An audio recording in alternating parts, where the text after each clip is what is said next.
Aleluia, voninahitra ho an'i Jesosy. Ary izy rery membonahitra mandrakizay ny amin'ity fotoana izay omen'Andriamanitra antsika ity, dia andao tsika hitehaka mafy ho an'ilay tompontompo sy mpanjaka. Aleluia. Le antom-pifaliana, le antom-pitsikina, le antom-pahavelomana, le antom-panombohana, panohizana, antom-pijoroana, antony zavatra rehetra dia tsy misy ankoatran'i Jesosy Kristy irery ihany. Tonga eto tsika amin'izao fotoana izao ame voninahitra azy, ankalaza azy, tsy hitodika any amin'ny olona ianao fa hitodika any amin'ny Kristy irery ihany. Amen. Ahafahanao tena hoe manana fiainana voakasiky ny tenin'Andriamanitra, ary androany ny fotoana ahafahan'Andriamanitra mikasika ny fonao sady manova izany ho araky ny endrik'Andriamanitra. Manasa anao hitsangana amin'izao fotoana izao hivavaka tsika mialohan'ny hamakitsika ny Salamo 150. Hivavaka tsika satria tsy misy teny tokony haloko ny vavantsika raha tsy efa azo antoka fa ny vavanao dia voatokana ho an'i Jesosy irery ihany. Hivavaka tsika ary. Andriamanitra avo masina mandrakizay, tompon'ny fiainanay, tompon'ny fonay. Membonahitra ny anaranao Jesosy, fa tsara ianao. Misaotra anao ny amin'izao fotoana izay mbola omenao anay izao Andriamanitra, ahafahany Andriamanitra manondrika ny lohanay, manaiky indray ny fitarianao, hoentin'ny fany masina ny amin'izay sitraky ny fonao Andriamanitra. Amin'ny anaranao Jesosy, ilay miafina indrindra anatin'ny fonao, nao ka hiarihary eo amin'ny fitondrantenanay Andriamanitra. Aoka ny fisainanay, aoka ny fijerinay, aoka ny mombanay rehetra, anambara fa ianao no tompo sy mpamonjy ny fiainanay. Amin'ny anaranao Jesosy, kasio. Amin'ny anaranao Jesosy, amboary. Amin'ny anaranao Jesosy, ampianaro sy anaro ny fonany tsirairay avy. Ianao membonahitra satria tena tsara loatra ary tena mety tianay ankasitrahanay ny fitondranao ny fiainanay tsirairay avy Andriamanitra. Misaotra ny amin'ny asa, ny amin'ny zavatra anatrehana, ny amin'ny fitadiavana, ny amin'ny fanompona, ny amin'ny teny fampianarana, ny amin'ny teny fananganana, ny amin'ny zavatra anatrehana rehetra. Nandritra ny latsinainy, talata, larobia, alakamisy, ny zoma, maraina, androany, mandrapatonga izao fotoana izao ary ny rapito sy ny hoavy rehetra dia efa isaorany ianao sady Andriamanitra satria ianao ny tompon'ny zavatra rehetra. Tompon'ny hery, tompon'ny fahefana, mpanangana, manasitrana, tompon'ny fiainana ary ankohofanay rehetra rehetra. Mandrakizay dia ody erainay ny anaranao Andriamanitra, fa tsy misy tahaka anao. Matoa izay Jesosy eto amin'ity fitoerana ity dia mbola manana olazaina aminay ianao. Misaotra Jesosy fa fitiavana ny dikan'izany. Matetika ny olona miteny mihitsy hoe za tsy manana ninona tenenina aminao intsony, fa nefa ianao Jesosy manana ho tenenina aminay foana. Na dia misy fotoana arany tsy mahafeno ny zavatra tianao atao sy tianao hatongavana ny fitondrantena sy ny fisainanay Andriamanitra, dia endrezany alehiben'ny famindramponao Jesosy, mbola mahita anay ho atsangana foana ianao Andriamanitra, satria ny betsaka ao anatin'ny fonao dia fitiavana. Satria manampitiavana anay tsirairay avy ianao, mankasitraka ray fa fitiavana ianao. Mankasitraka fa ianao no nanangana anay. Nanaisitra anay tao amin'ny lavaky ny fahaverezana, nanangana anay ho amin'ny fiainana mandrakizay. Ahafahanay mba ho anisany iray latabatra aminao, ikambana aminao, ho eo aminao mandrakariva. Jesosy any amin'izay misy anao no tiana isy anay Andriamanitra. Tsy any amin'ny toerana mety eritreretin'ny olona, fa any amin'ny fonao Andriamanitra, iray aminao, mikambana aminao. Ianao ny tompon'ny teninay, ianao ny tompon'ny tenanay, ianao ny tompon'ny fisainanay Andriamanitra. Raisy ny toeranao Jesosy. Misaotra ray, misaotra ray. Dao sandratsika ny fisaorana amin'izao fotoana izao. Asandrato ny fisaorana amin'izao fotoana izao. Asandrato ny fisaorana, misaotra Jesosy. Ny amin'ny ankohonako, misaotra Jesosy. Ny amin'ny fanompoko, misaotra Jesosy. Ny amin'ny teny izay atsipinao hananganana, misaotra Jesosy.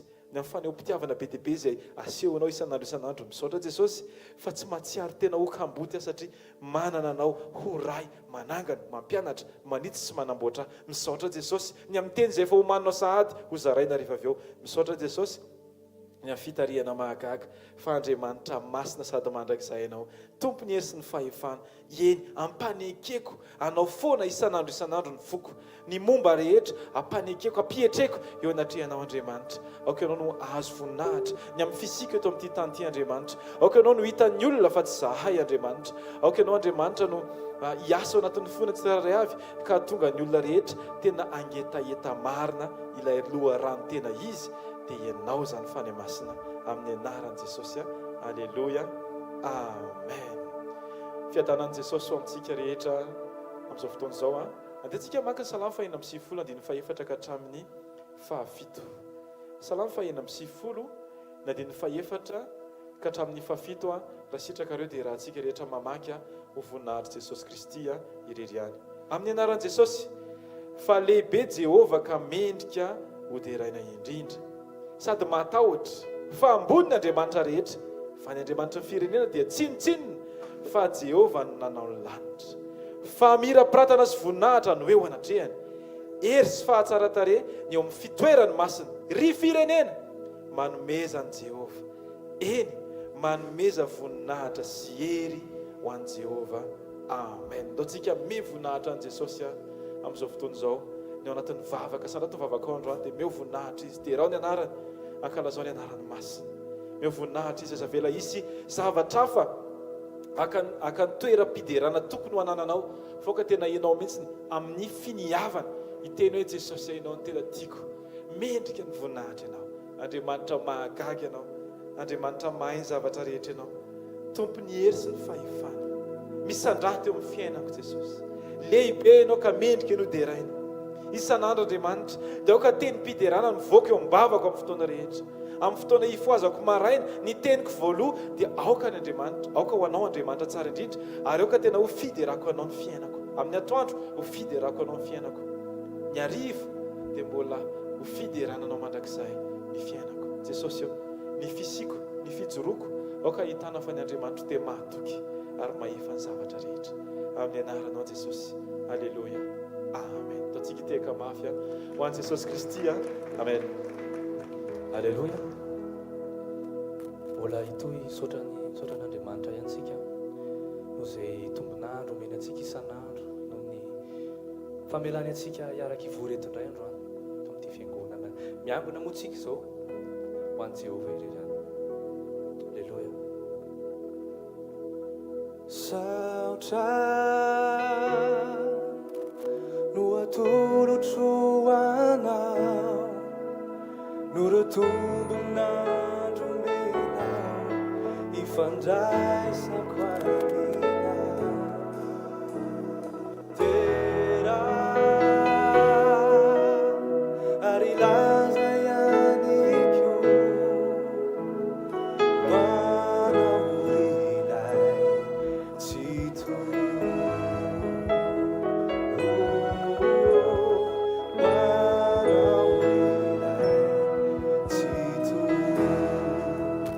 Saotra matolotra anao Jesosy, no atolotro anao, no retombonandro menao ifandraisako amina. Tera ary laza ihany koa manao ilay tsy toy. Manao ilay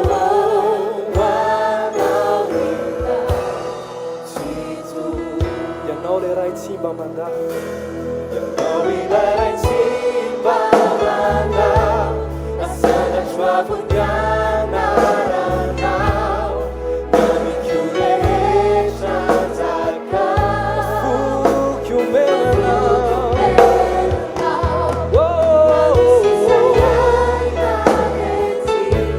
Ianao mitantaniza ny vy, ka ny mombamomba ho anao tsy misy. Ianao ilay ray tsy mba mandà, nasandratra avy anaranao, namiko rehetra nzaka, afoiko anao, afoiko anao, ho anao rehetra, ka ny mombamomba rehetra ho anao tsy misy fetra. Ianao ilay ray tsy mba mandà, nasandratra avy anaranao, namiko rehetra njakao, afoiko anao e. Oh, Jesosy, satranao zahay, ka ny mombamomba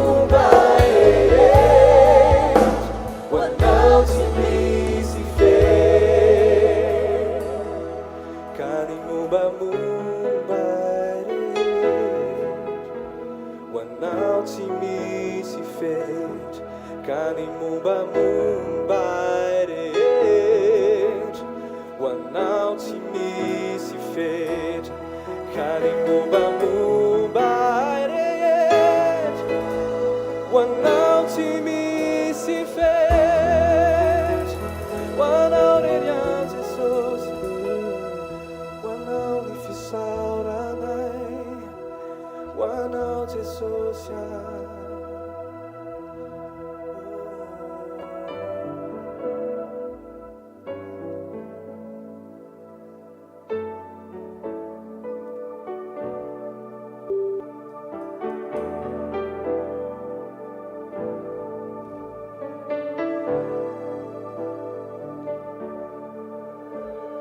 Avi fanaima sinetua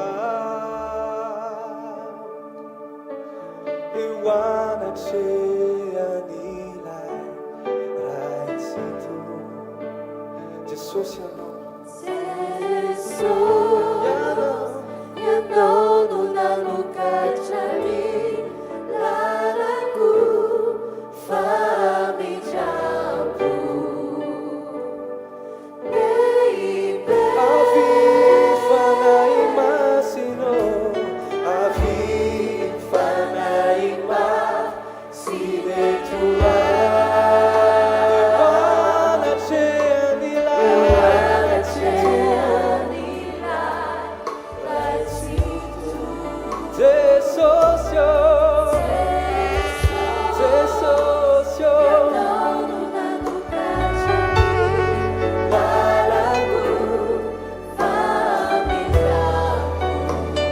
Pedota Jesus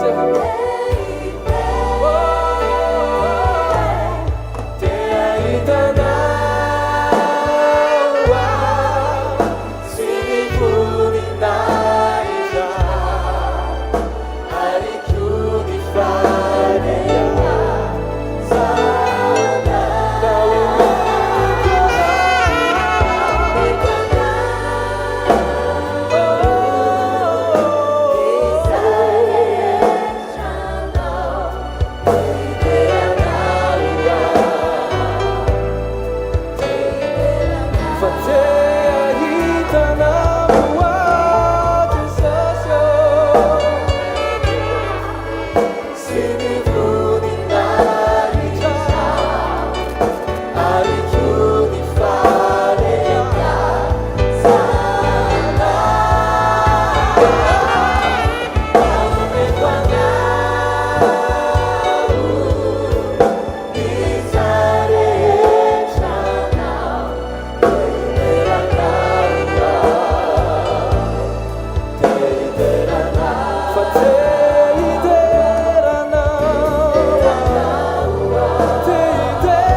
Eto ianao mpanjaka, eto ianao tompony tompo, e masina indrindra, manome voninahitra anao zay ankehitriny.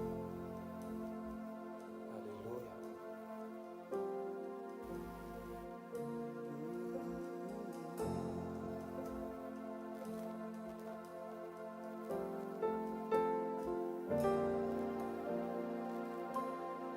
Misy mpanjaka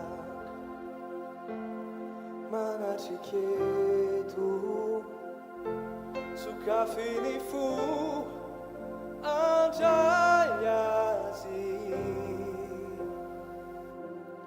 ny fidera no anjakany ny fahasoavany ameny mandikantsika izy manana ireo enta mavesatra ireo amboara rehetreo atongony misy anarana ambony anarana rehetra Jesosy Kristy mpanjakany mpanjaka oh.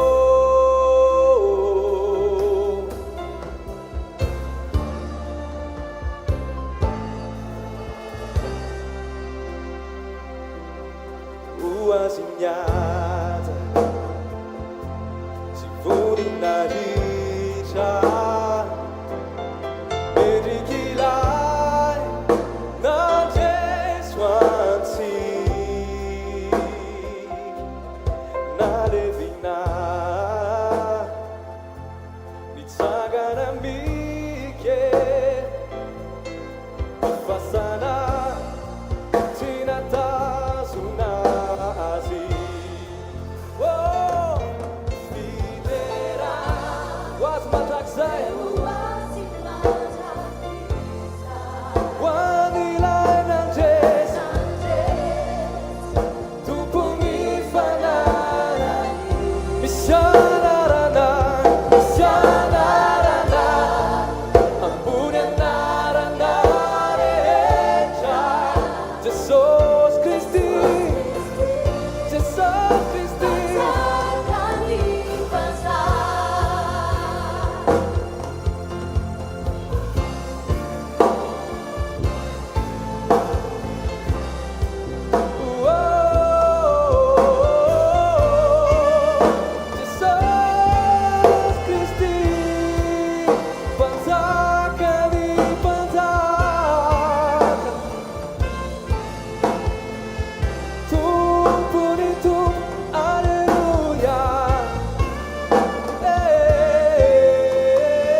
Aitazisi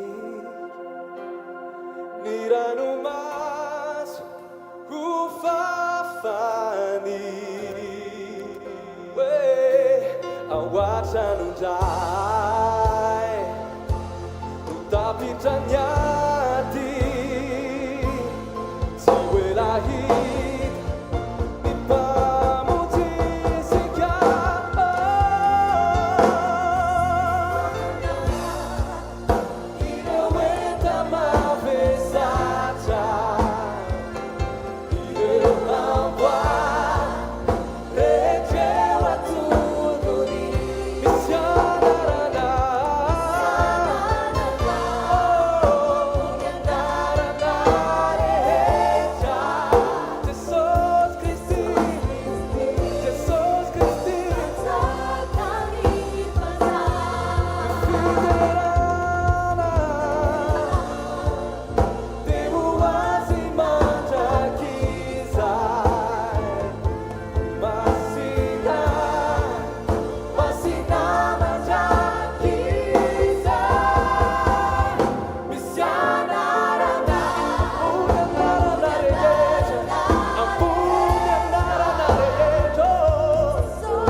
eo akanja eo akaikinao no mahamety anay Andriamanitra. Androany izay toko malala tena mankasitraka fiainanao fa mbola entinao eo amin'izany indray, mbola afaka tena hoe miaina amin'ny teninao, misaotra ny amin'ny teny izay omenao anay indray Andriamanitra, anitsinao anay, vonona ny fonay Jesosy, vonona ny fonay no ahitsinao, vonona izay no amboarinao, vonona izay no teneninao indray Andriamanitra, dia mitenena aminay tsirairay avy. Amen. Afaka mahazo toerana tompoko. Tenin'Andriamanitra ao bokin'ny Salamo 4:7, ndiny fahavalo manao hoe amin'ny anaran'i Jesosy: andramoka izaho fa tsara Jehova, sambatra izay olona mialoka aminy. Andramoka izaho fa tsara Jehova, sambatra ny olona mialoka aminy. Efa fantatritsika loatra izany tenin'Andriamanitra izany fa mamerina izy androany. Raisika le mialoka amin'Andriamanitra, le fahasambarana aloha izay tenin'Andriamanitra eto dia tsy haiko fa namanginy Jesosy anao hoe tsy le fahasambarana eritreretintsika hoe mety daholo ny zavatra rehetrarehetra, fa le fiainana mandrakizay. Tsy haiko fa mino aho fa mety amintsika rehetra izany. Dia miteny Andriamanitra hoe sambatra izay mialoka aminy, misy sary anankiroa fotsiny mialoka. Rehefa mandeha manao voyage tsika dia misy an'ilay aloka ireny, dia rehefa manao voyage dia takona le lavaka, dia ny aloka anankiray indray manakona lavaka izany le aloka, izany hoe manaloka ny imperfection. Rehefa tonga eo amin'ilay lavaka ianao vao taitra be, sura fa efa niaina an'izany daholo tsika rehetrarehetra. Ny aloka anankiray indray dia izao hoe mialoka mba tsy ho may, mialoka mba tsy ho simba. Zay ny zavatra ataon'ny aloka anankiroa. Dia tsy haiko zasy ianao, tsika ve le olona mbola hoe mialoka amin'ny tenin'Andriamanitra hoe manafina fotsiny ny tsy famendrehana, ny zavatra tsy mety, iny le lavaka. Zay ve zasy ianao? Sa tsika ve le mialoka tenin'Andriamanitra nge eo foana e? Tsika no misafidy ny mialoka. Misy koa ny olona hoe za tsy hialoka raha nga fa mety be amiko izao mamay be izao fa tsika ve rehefa tena hoe hialoka tsika dia le aloka manaloka, manafina fotsiny le faharatsiana verina le fampianaran'ny mpanompon'Andriamanitra tamin'ny talata hoe présent eto daholo tsika fa tena hitan'Andriamanitra ve? Dia ohatr'izay le izy hoe le aloka tenin'Andriamanitra ve ataontsika aloka, anafenantsika fotsiny ny zavatra tsy mety, sa tena hoe tena hialoka aminao Andriamanitra? Satria raha nisy ny tsy mety, raha nisy ny efa simba ny hafanana, dia rehefa plus tsika mialoka dia mety tsara le izy, sa tsy izay? Plus tsika mialoka amin'izao fotoan'izao moa dia tena hoe vidy produit mihitsiny, mividy, fa ny tenin'Andriamanitra dia nameny ampitiavana maimaim-poana ho aso ho anao. Androany Andriamanitra dia misintona antsika tsirairay avy, ampitiavana be. Andao ozy izy mialofa amiko, fa izy vonona ny analoka asy ianao. Tena hoe na ny tsy famendrehantsika tsy haiko, mety efa goaka be, mety efa lavaka be, tena mety miletika ohatr'izao indray vao miakatra, ohatry ny lalana makany Degony amin'izao fotoana izao. Fa eo foana Andriamanitra. Fa antsika kosa andaontsika tena hoe amin'ny anaran'i Jesosy, andaontsika tena hoe hialoka aminazy mba hanana le fahasambarana, tsy le fahasambarana ety antany ety, izay le faux problème. Tsy hoe aretiny io ane, tsy io ane problème e, fa inona problème amin'Andriamanitra dia zasy ianao tsy tena miorina. Izay mahatonga anazy ny teny tamiko ary ambarako amintsika tsirairay avy, satria be kibo be eto dia adin'Andriamanitra ako raha vao tsy manambara ny zavatra nyteneniny tamiko hoe diary ozy izy efa ho avy miorena tsara, dia feno tenin'Andriamanitra ny fonao.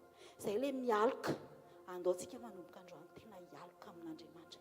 Andaontsika tena hoe marina fa misy ny ady, marina fa misy ny aretina, fa tsy io ny problème, tsy problème amin'i Jesosy tsony io, tsy problème amin'Andriamanitra io.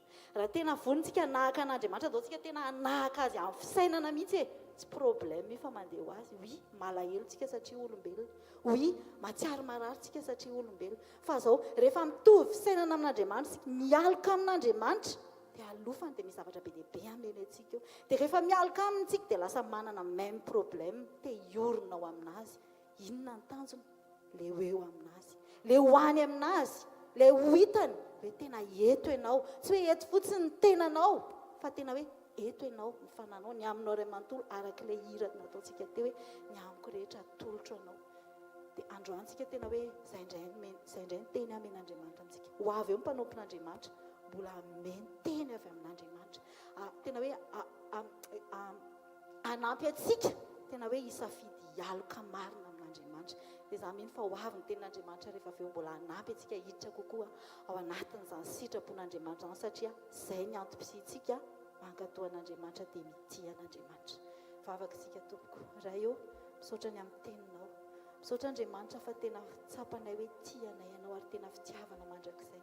Misaotra Andriamanitra fa matsiaro izay hoe zanaka tiana dia teneninao foana satria tianao izahay Andriamanitra. Tompo matoky sy mino izahay fa ny teny izay mbola ho ambaranao aminay eo dia teny tena mbola hanamboatra anay Andriamanitra. Tena hoe misokatra tanteraka aminao izay androany, tena hoe hitanao lalina ny any anatinay ary tena velarinay izany Jesosy. Fantatray hoe mahita ianao, mahafantatra mahavoisa ny volondohanay ianao Jesosy, izany ny teninao. Fa androany Jesosy tena ambaranay amin'ny vavanay hoe sokafanay malalaka anao ny aminay rehetra. Tena hoe ambarao Jesosy izay hitanao tsy mety ao Jesosy, tena hoe piro mihitsy Jesosy, tena hoe ohatran'ireny tourne de vis ireny hoe tena hoe tsy mijanona raha tsy any amin'ny fakany ihany fa vonona izay Jesosy ny tenenanao indray dia anao rery ny voninahitra. Amen. Dao tsika hitehaka andraisantsika ny tenin'Andriamanitra.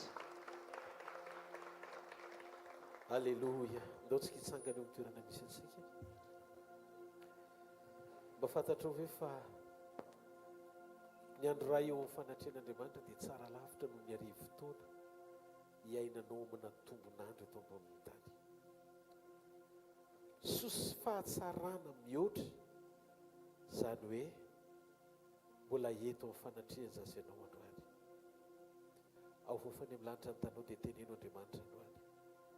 Mangetahitanao ny fanahiko, maniry ianao fatratra ny nofoko. Tahaka ny faniry ny dieravavy ny rano anonony Jehovah, ny faniriany ny fanahiko anao. Ary tahaka ny fiandry ny tany karakaina ny fipaika ny andony maraina, ny fiandrasako anao. Misaotra fa nomenao tombonandro anomenao hery. Mbola afaka mandre teny avy aminao. Mbola afaka tonga eto amin'ny fanatrehanao. Misaotra fa maro ny teo eo amin'ny toerako androany fa zany nomenao tombontsoa manokana androany satria mbola sitraka ao ny andrenesako izay fahamarinana rehetra avy aminao. Amin'ny takarivo ity mifoko ny saiko ny fanahiko momba manontolo hoentiko eto anatrehanao indray. Ao fofany amin'ny lanitra ny tanao dia misaora azy amin'ny fonao manontolo. Asa vela izy vesatra na sakana atonga amin'ny fonao tsy sokatra eo anatrehan'ilay tokana sady velona mandrakizay. Ilay nitianao, miaraka aminao, eo aminao, momba anao. Izy Jesosy mpanjaka ny mpanjaka sy tompony tompo. Tombontsoa izany hoe manan'Andriamanitra velona izany. Aza hidina ny tananao dia mite hafa mafy be ho an'ny mpanjaka ny mpanjaka sy tompony tompo, ilay tiatsika sady tiatsika amin'ny fitiavana mandrakizay. Jesosy io mitenena aminay androany, manambarany sitraponao aminay androany. Aoka ny teny rehetra ho fiainanao anatinay mba ho aina ho an'izay mahazo azy ary fahasalamana ho an'ny nofo rehetra. Amen. Tototsika lera hoe hiara hivavakiny irandrijana sondraibe izy. Halleluja.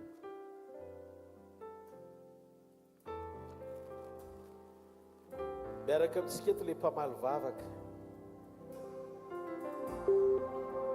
Sady mihaino antsika izy, mamaly antsika izy. Halleluja. Tsy ananjava mahory isika, hiara hivavaka hatrany hatrany. Io no lakana hoenty miampita, hitondrany antsika makany. Kifikify say hiara esy anao, ka tohory afa-manana. Amin'ny anaran'i Jesosy andao, hifanaiky hifandray tanana. Amin'ny anaran'i Jesosy andao, hifanaiky hifandray tanana.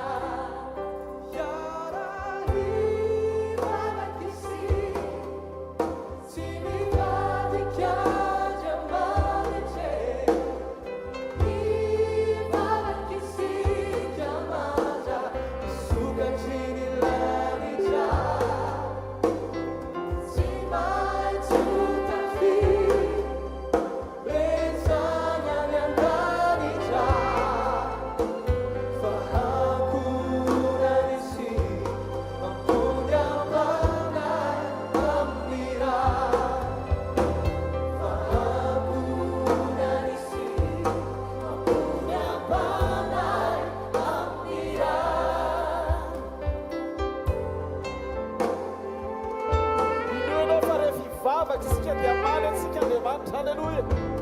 Matoky ny teniny Lunyanao eny amoron-drano mpiala sasatra tsy hisy ianao atao voatsinatinao io lanja miakatra naganoky fafatitsana tiasakana ny fagaga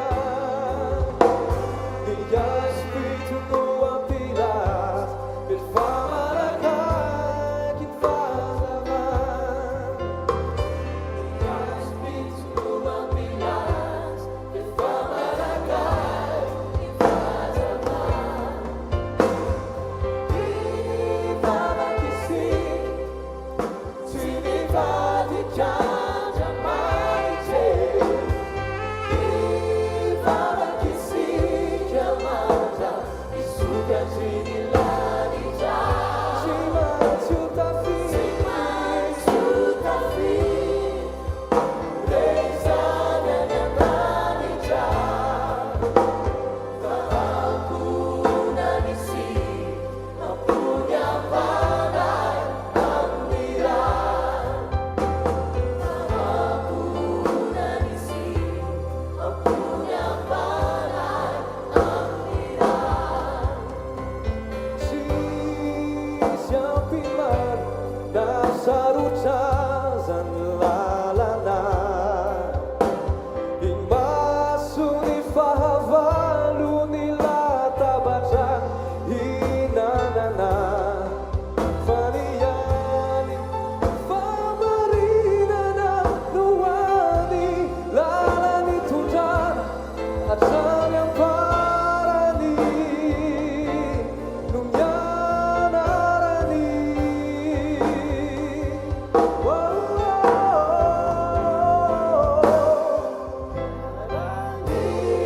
Fala que sim, se invade que haja margem.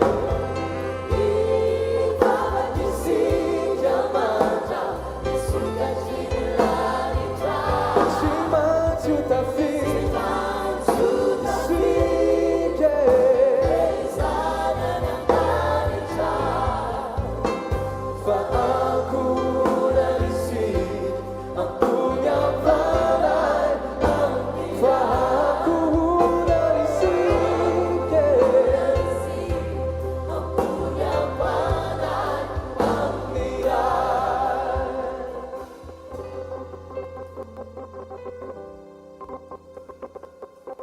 Misaotra Jesosy.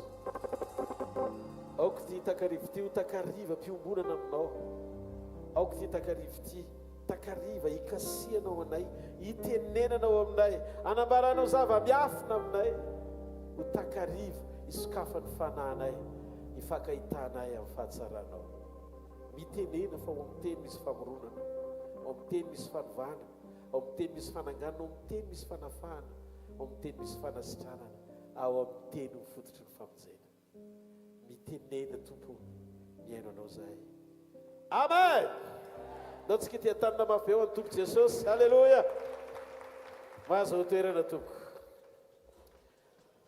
Maro amintsika mandefa SMS miantso mahakasika momba ny tontolo ny vavaka tamin'ity herinandro ity. Dia androany izara amintsika zava-miafina mahakasika ny mahasarobidy ny fiainam-bavaka.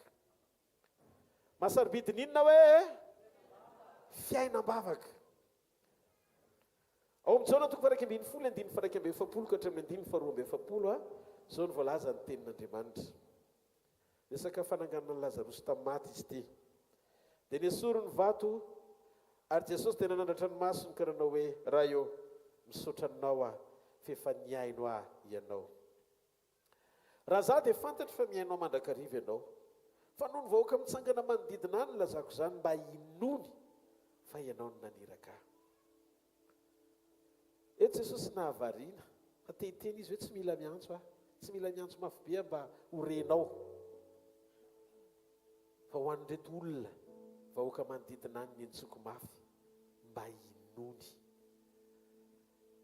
Zany hoe valiana izy na tsy misokatra aza amin'ny vavany. fa ho fanampiana ny finoany hafa dia nanoka bavy izy mivavaka. Mahafinaritra amin'i Jesosy dia mijoro Jesosy teo amin'ny fasan'ny Lazarosy ampianatra ny vahoaka ny fomba fanao rehefa mivavaka. Jesosy nalala fa ny ray ny miaino sy mamaly azy an-trano foana satria izy nilaza fantatro fa raha ianao dia miaino ahy ianao. Ndika sura azoko tsara fa na tsy misokatra aza mivavako efa nivaliana ahy. Tao aloha ity tanana mafy be ho an'izany fijoroana manome antoka. Tena ohatrany hoe mahita an' Jesosy zany aho hoe manahy amin'ny fahatsarana, manahy izy amin'ny fahatsarana. Zay atao hoe finoana, fanahiana vokatra pozitiva. Tena manahy fa raha vao manomboka mivavaka eto a dia tsy maintsy mitranga tsy hoentiko mambavaka. Tanareo mahasamy hafa tsika amin'i Jesosy. Tsika ohatra ny fampitady ao anaty vavaka izany hoe hoenona ary asa tsy hoenona. Fa Jesosy nampianatra fa mialoha amin'ny fotoana ivavahanareo dia efa tovy azo antoka mialohan'ny andoliana manandra hafa tsy maintsy hovaliana. Alleluia. Fa manina tokoa moa sika no mivavaka kanefa manasy matahotra ny tsy hovaliana na hoenon'Andriamanitra. Zany ho teteny aminao fa raha tsy misy mivalina dia zava-poana sy fandaniam-potoana mivavaka izay ataontsika. Ary raha toa ka tsy miaino anao izy sady tsy vonona ny amaly anao izy dia tsy tokony antso akory ianao. Fa tia misy vaovao mafaly tiako zaraina aminao andro an'ireo. Izy misy no ny teny hoe antsoia dia hovaliako ianao.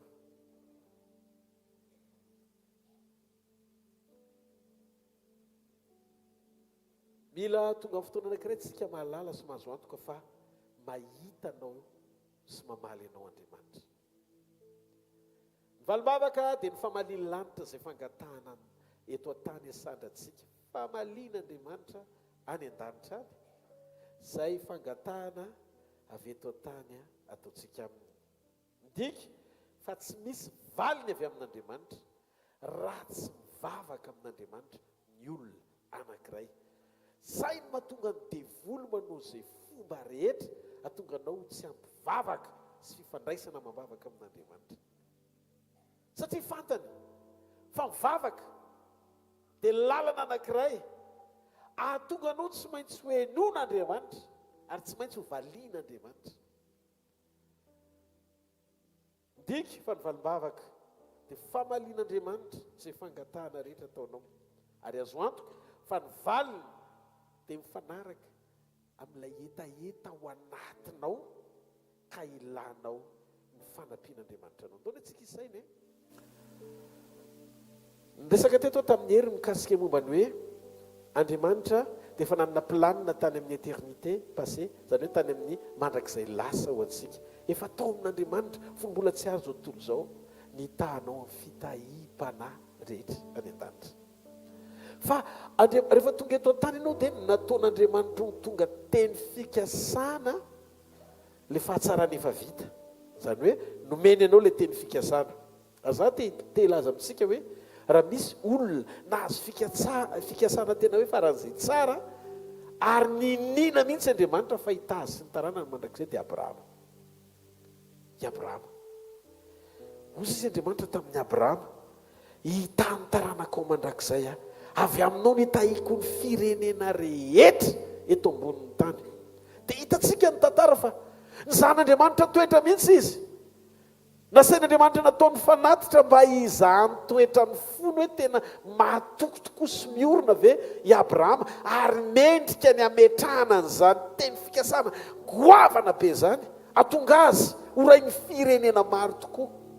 Toy izy Andriamanitra taminy hoeto Isaka zanakao laha tokana atao fanatiny tendrombohitra. Tenetiny tokoa tonga teo amin'ilay toerana atao fanatitra Isaka. Ahitan'Andriamanitra fa sa Abrahama Andriamanitra indray natahotra hoe oka aza vonona aza mikasika an'zaza ianao. rehefa nomen'andriamanitra solony osila ozy izy na hoe osila belia saringotra ny tandrony teo amin'ny hazo dia tsy izy io fa ilay endriky Jesosy ny solony Isaka natao fanatitra ho azy ho atsika androany.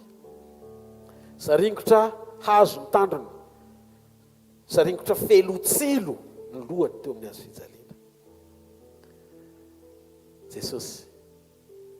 Jesosy ilay solony Isaka. Dia mba hitreto ny fanoratenan'i Isaka efa nanaiky atao fanatitra, fa rehefa tonga ny fotoana satria amin'ny alalan'i Isaka nipoiran'ilay teny fikasana atongavany Mesia, dia mba andaony antsika isainy raha ny lalana sy dingana natrehany Isaka sy nitondrany Abrahama azy, tsy tokony ho problema ho an'ny Isaka mihitsy niteraka. Zany efa vita ny fanarana tamin'ny Abrahama, tonga amin'ny andron'ny Isaka tokony terabitro ny zavatra nitranga, tonga dia tsy nijanona fa niteraka satria sady efa natao fanatitra nanaiky nanaraka ny Abrahama tsy nanohatra teo amin'ny alitara, fa tonga dia vonona mihitsy arak'izay nilan'Andriamanitra azy Isaka. Fa jereo ny Genesis 5:20, ny Genesis 5:20, Alleluia. Genesis 5:20, ny 9:20 amin'ny anaran'i Jesosy. Ndasina manomboka amin'ny 9:20.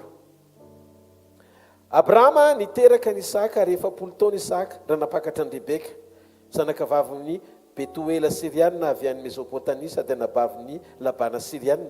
Ary Isaka nangataka tamin'i Jehova ho an'ny vadiny satria momby izy ary nohenon'i Jehova ny fangatahany dia nanananaka Rebeka vadiny.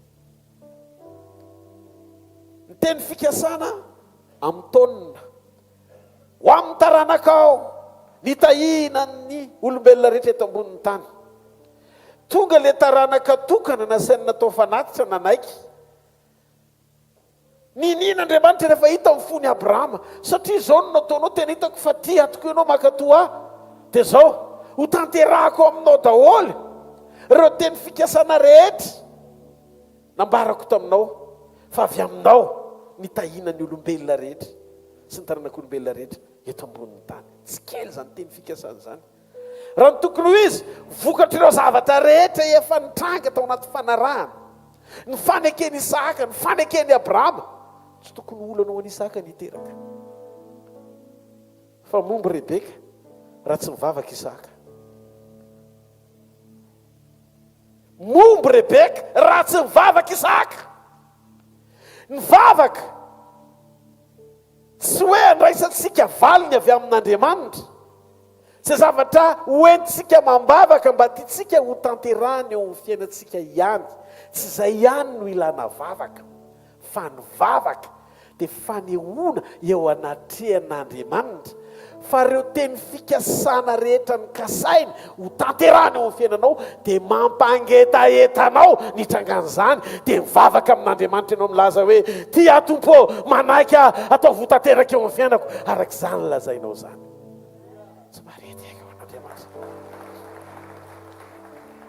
Mivavaka ihany koa zany dia fanehoana fa manaiky ianao ny anatanteran'Andriamanitra eo amin'ny fiainanao. Reheeta tsara ao anatinao rehetra, asehonao mambavaka eo anatrehan'Andriamanitra, hoentinao resanao aminy. Tery am-po ianao dia mampirisika anao hiresaka amin'Andriamanitra, fa resy lahatra ianao fa izay nilazainy sy nikasay dia voniny ianao ny anatanterahany an'izany. Tsy misy teny fikasana mitranga ho azy zany reto. Raha tsy maharesy lahatra ny eo am-ponao ka mampitondranao, mampandohalika anao hitondra mambavaka, aza mieritreritra hoe mitrangatranga ho azy efa niteren'Andriamanitra ka tsy maintsy mitranga dia tsy mila vavaka intsony izy rehefa niteny fa ho ataoniko. Andriamanitra ninina tamin'ny Abrahama fa momba ihany Rebeka raha tsy mivavaka Isaka. Noho izany ilainy ianao mivavaka, jerevo ny masony eo akaikinao, ilainy ianao mivavaka, mazoto mivavaka amin'Andriamanitra isan'andro. Sainy hoe tamin'ny Isaka natao fanatitra Abrahama nazo teny, andriamanitra nefa ninina tamin'ny tena fa mbola nila nitondra mambavaka ihany izy fo bevoky rebeka raha tsy mangataka isaka tsy namotsitra andriamanitra fa raha misy zavatra nataon'andriamanitra tsy nialoava mivavaka dia etsiky ny lanitra zany matsiaro fotsiny andriamanitra hoe amin'ny famindram-pony hoe tokony ataony aminao misy fotoan'andriamanitra noho ny fitiavany dia mamaly ianao izy na dia tsy miantso azy ianao misy fotoana izy manao an'izany fa ny azo antoka indrindra fa miaino sy mamaly ianao izy rehefa tery ny fonao hiantso azy amam-bavaka mafantatro ve fa ny oranao izy izy ny siansa dia tsy misy raha tsy mampakatretona na gaza ny tany misy vapeur avy amin'ny ranomasina misy vapeur avy amin'ny ranomamy zany hoe misy ny etsiky ny tenareo masoandro midanika dia maketo amin'ny tany dia mampakatra entona ny zava-maitso sy ny rano dia iny gazy iny ny lasa rahoana dia rehefa tonga rahoana iny ka mavesatra dia iny ihany no mivadika orana fa tsy misy orana raha tsy mampakatra entona na vapeur ny gazy ny tany dia zay mihitsy ny fifandraisan'ny lanitra amin'ny tany mila manana fiainam-bavaka ianao fa mahatonga ny oranao tsy latsaka dia mivavaka ao tsy ampy tsika aza mifanometsiny eto efa mitondra mivavaka paster zavona kely loatra ny felan-tanana mety vitako le nampahitana ny Eli fa raha mitambatra ny vavaka tsika rehetrarehetra ho tonga rahona ihany ny eto amin'ny tranom-pokon'olona tsy maharetehaka ao an'Andriamanitra dorangasina tehaka mafo an'Andriamanitra ao amin'ny Genesis toko faharoa jereo tsara ny andiny faefatra ka hatramin'ny andiny fahenina ary zao ny tantaran'ny lanitra sy ny tany tamin'ny namoron'Andriamanitra azy dia tamin'ny andro nanaovan'i Jehovah Andriamanitra ny tany sy ny lanitra ny hazo madinika famboly dia tsy mbola nisy teo amin'ny tany ary ny anana famboly tsy mbola nisy naniry fa tsy mbola nampilatsaka ranonorana tambonin'ny tany Jehovah Andriamanitra ary tsy nisy olona niasa ny tany nefa nisy zavona niakatra avy amin'ny tany ka nandehana ny tany rehetra tanareo misy zavona vereny hoe ilaina ny zavona avy aminao hoe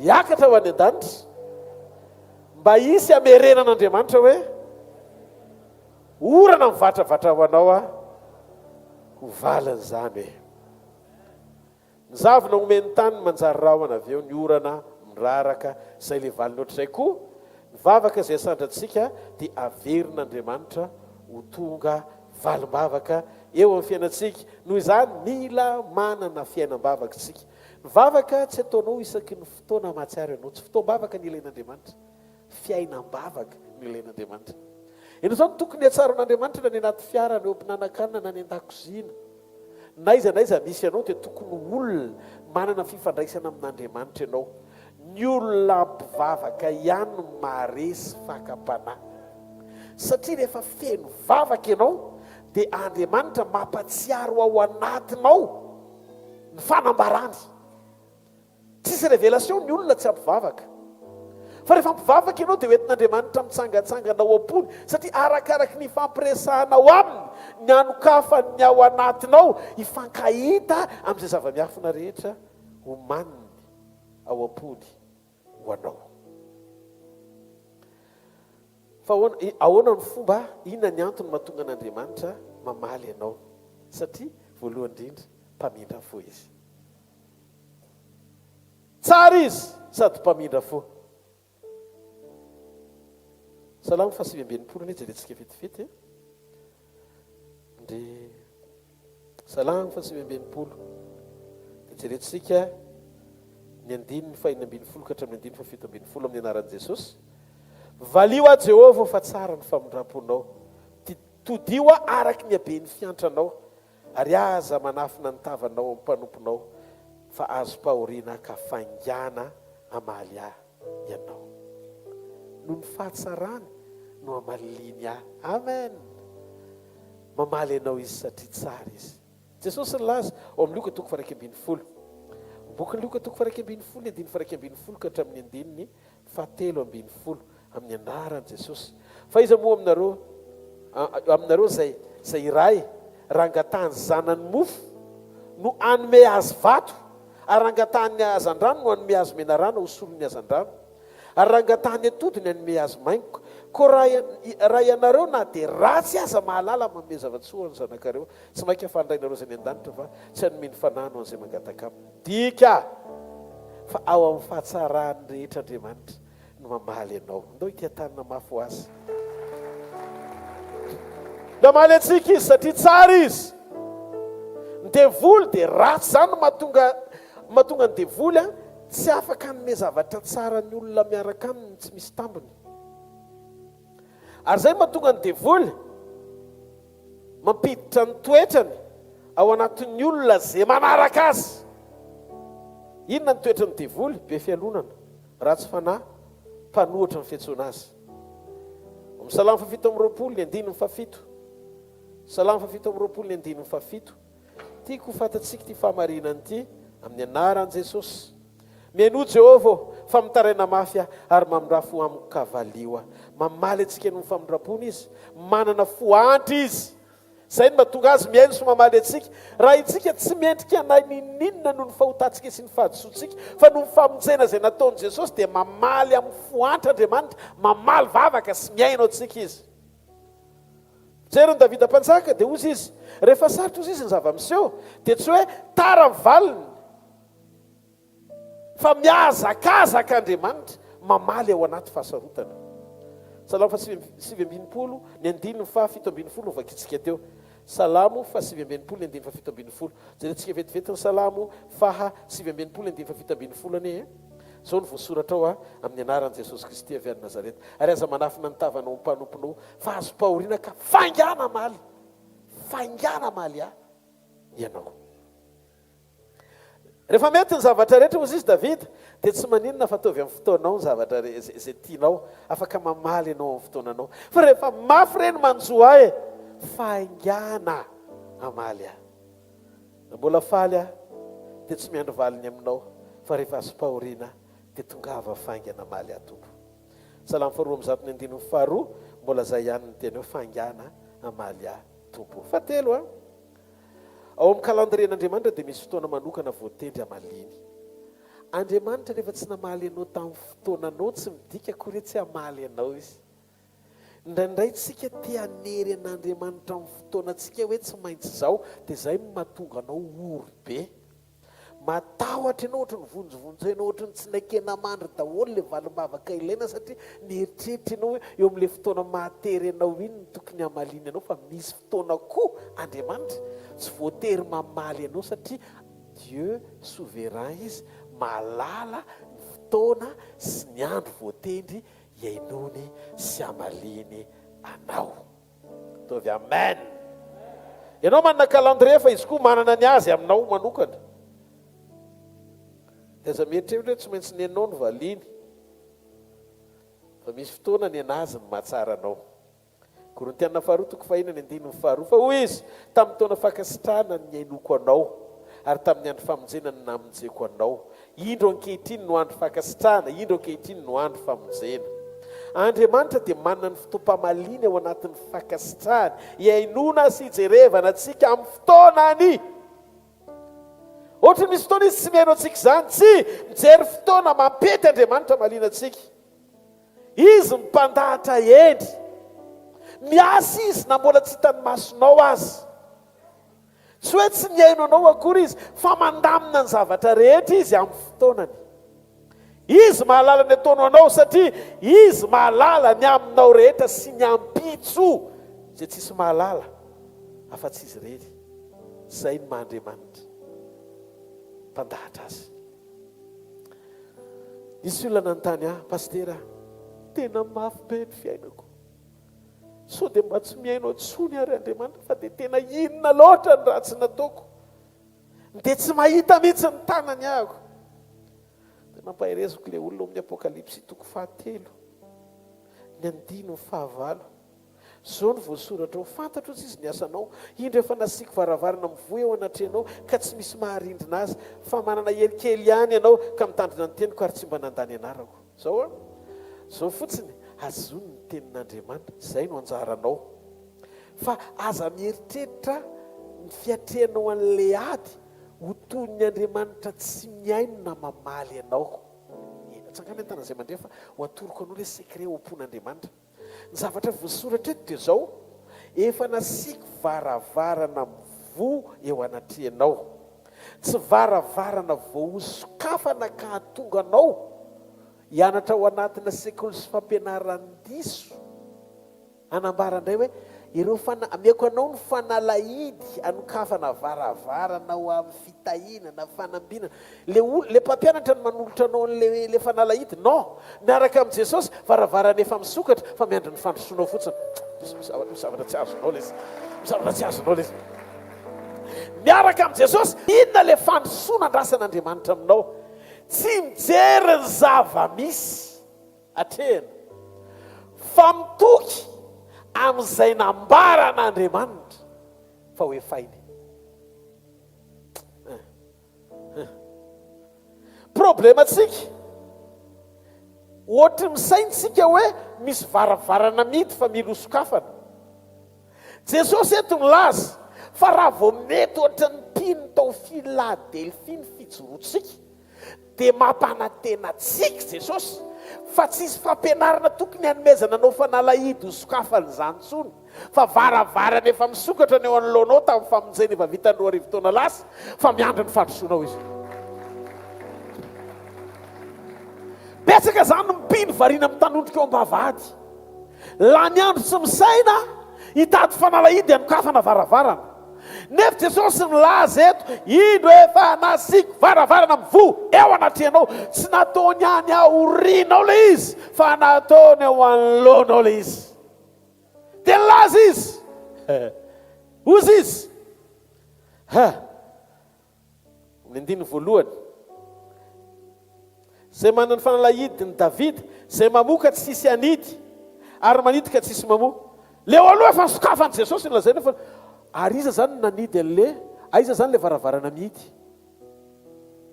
Le varavarana mihidy tsy any aloha fa le varavarana mihidy any aoriana.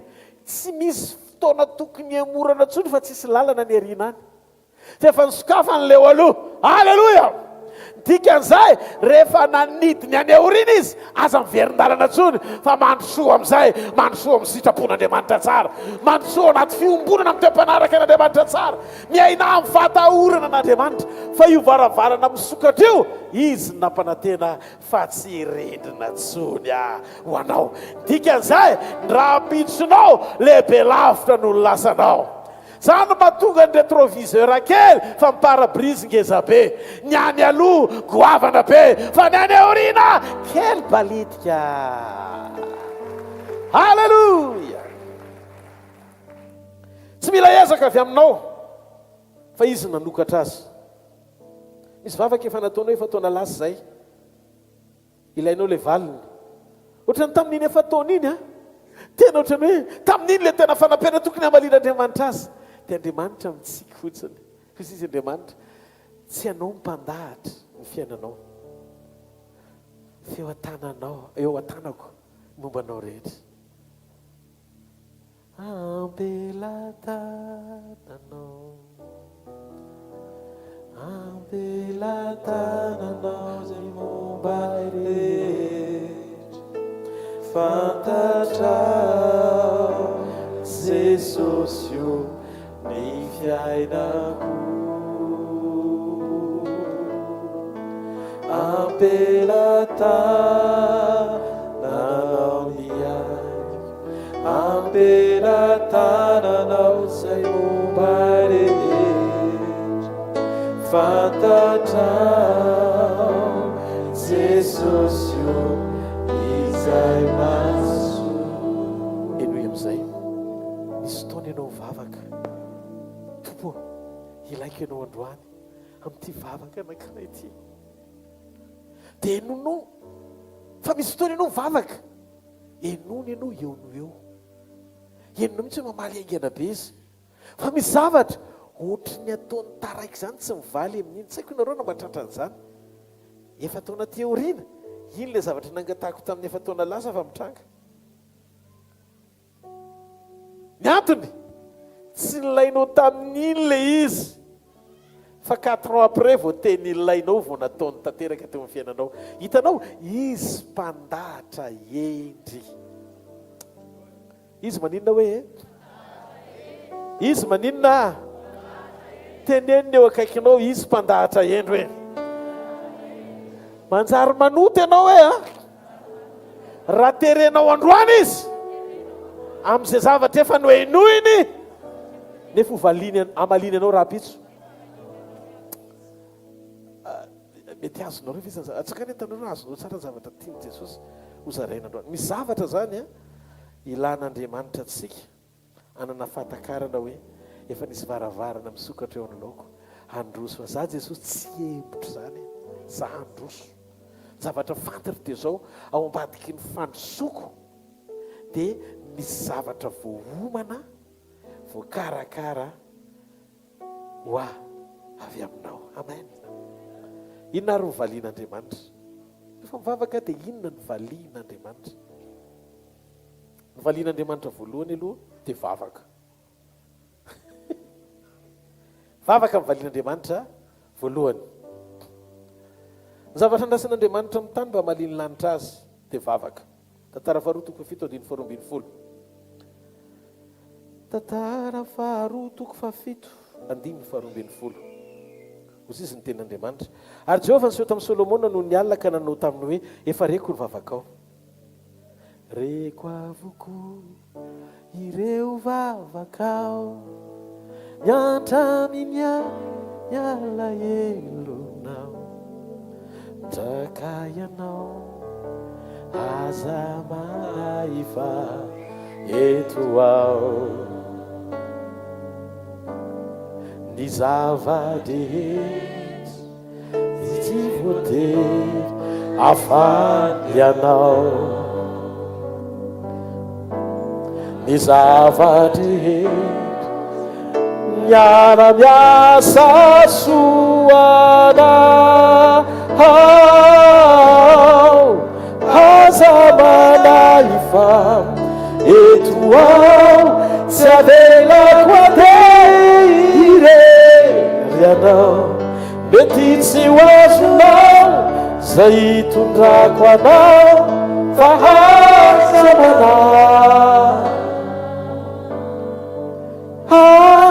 manay fa izao hitantanana. Halleluja! Vavaka ny valiany. Tia ny zavatra tiany Jesosy tenenina. Ny vava tsy misokatra mivavaka, mantonga ny lanitra tsy misokatra amaly. Raha mikatona ny vavanao dia mikatona ny lanitra ao. Fa raha misokatra ny vavanao dia misokatra ny lanitra ao. Salamo fadimy ambinipolo ny andiny ny faharoapolo. Salamo fadimy ambinipolo ny andiny ny faharoapolo. Jereo kely ny zavatra mitranga ao azafady. Halleluja. Ozy izy ny tenin'Andriamanitra. Salamo fadimy ambinipolo ny andiny ny faharoa azafady. Ozy izy ny tenin'Andriamanitra. Ry mpiainy vavaka ianao no antonony nofo rehetra. Vavaka no enony. Ary Andriamanitra tsy hoe mihay no vavaka fa izy mihitsy no mpihay no vavaka. Miasa Andriamanitra mamaly vavaka tsy marety akao an'Andriamanitra. Asan'Andriamanitra no mamaly vavaka anao. Tadidio fa ilay Andriamanitra namorona sofina tsy marenina. Ilay Andriamanitra namorona maso zamba. Ilay namorona vava tsy mona. Ny aza aloha no miteny voalohany vao mampiteny mona izy. Ny azony mahiratra voalohany vao mampahiratra ny zamby izy. Ny azony mandre voalohany vao mampandre ny marenina izy. Ny vavaka no enon'Andriamanitra ary ny vavaka no valin'Andriamanitra. Faharoa, Andriamanitra koa dia mamaly ny voady.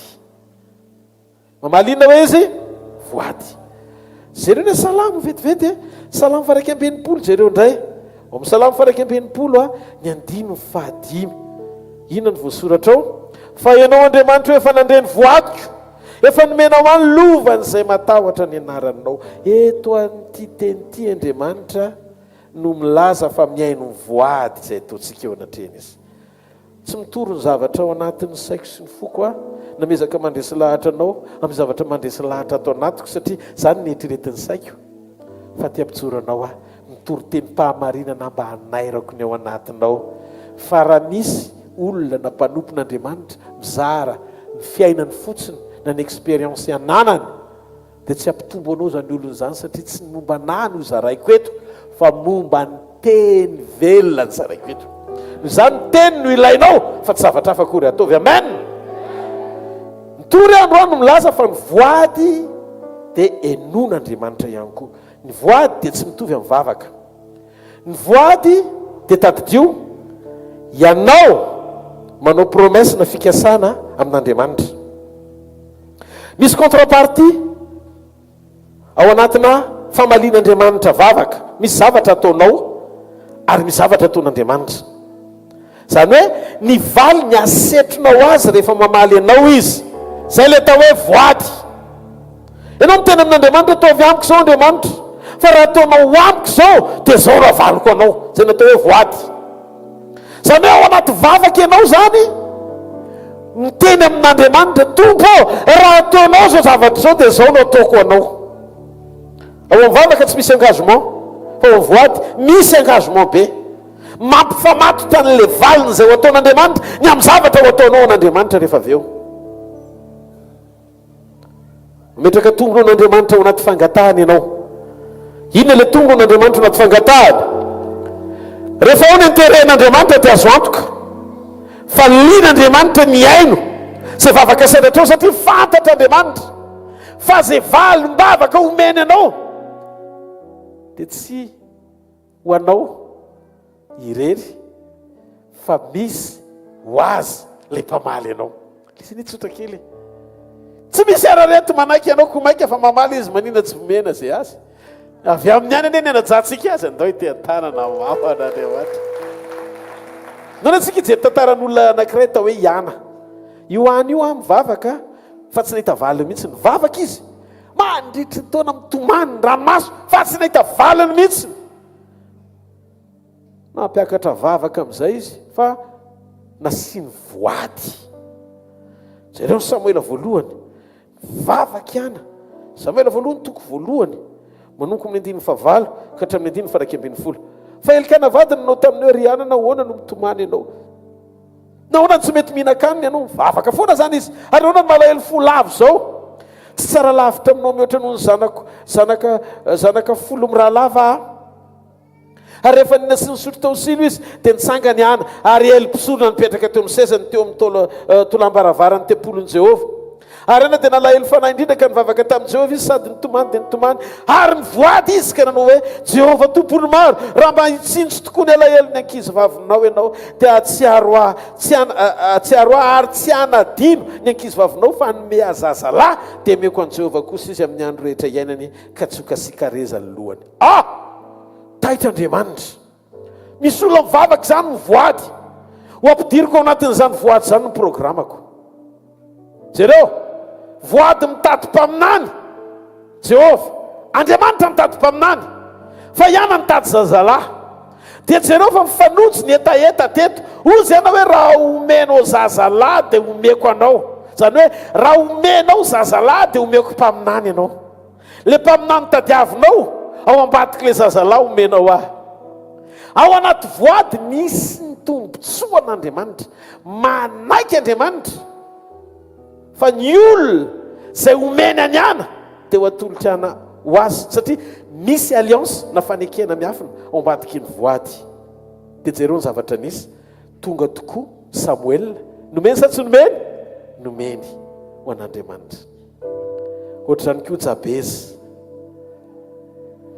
tsarovy aho izy ao anatin'ny fantrako tantara voalohany toko fahaefatra 9 dia nomena Andriamanitra ny Jabez arak'izay nangatahany tamin'Andriamanitra miaino vavaka Andriamanitra mamaly ny voady zay ataontsika eo anatrehany Andriamanitra tandremo anefa fa fahotana no mivoady nefa tsy manatanteraka an'izany obolona toko faharoapolo ny 9:20 Alleluia izy ny ten'Andriamanitra fandrika amin'ny olona ny malaky manao zavatra masiny tika noho ny vita ny voady vao mamototra zany hoe tsy tanterahany le izy efa ao ny voady rehefa miteny amin'andriamanitra ianao ka mivoady aminy dia tanterany le izy efa ao le voadinao nomeritoko fahatelopolo ny andino faharokatra amin'ny andino fahatelo amin'ny anaran'i Jesosy. Ary misesy ny tenin'ireo olony fireneny zanak'Israely ka nanao hoe zao ny teny izay nandidiny Jehova. Raha misy lehilahy mivoady amin'i Jehova na mianina ameny fanahy ny fady dia tsy tsoateny izy arak'izay rehetra naloko ny vavany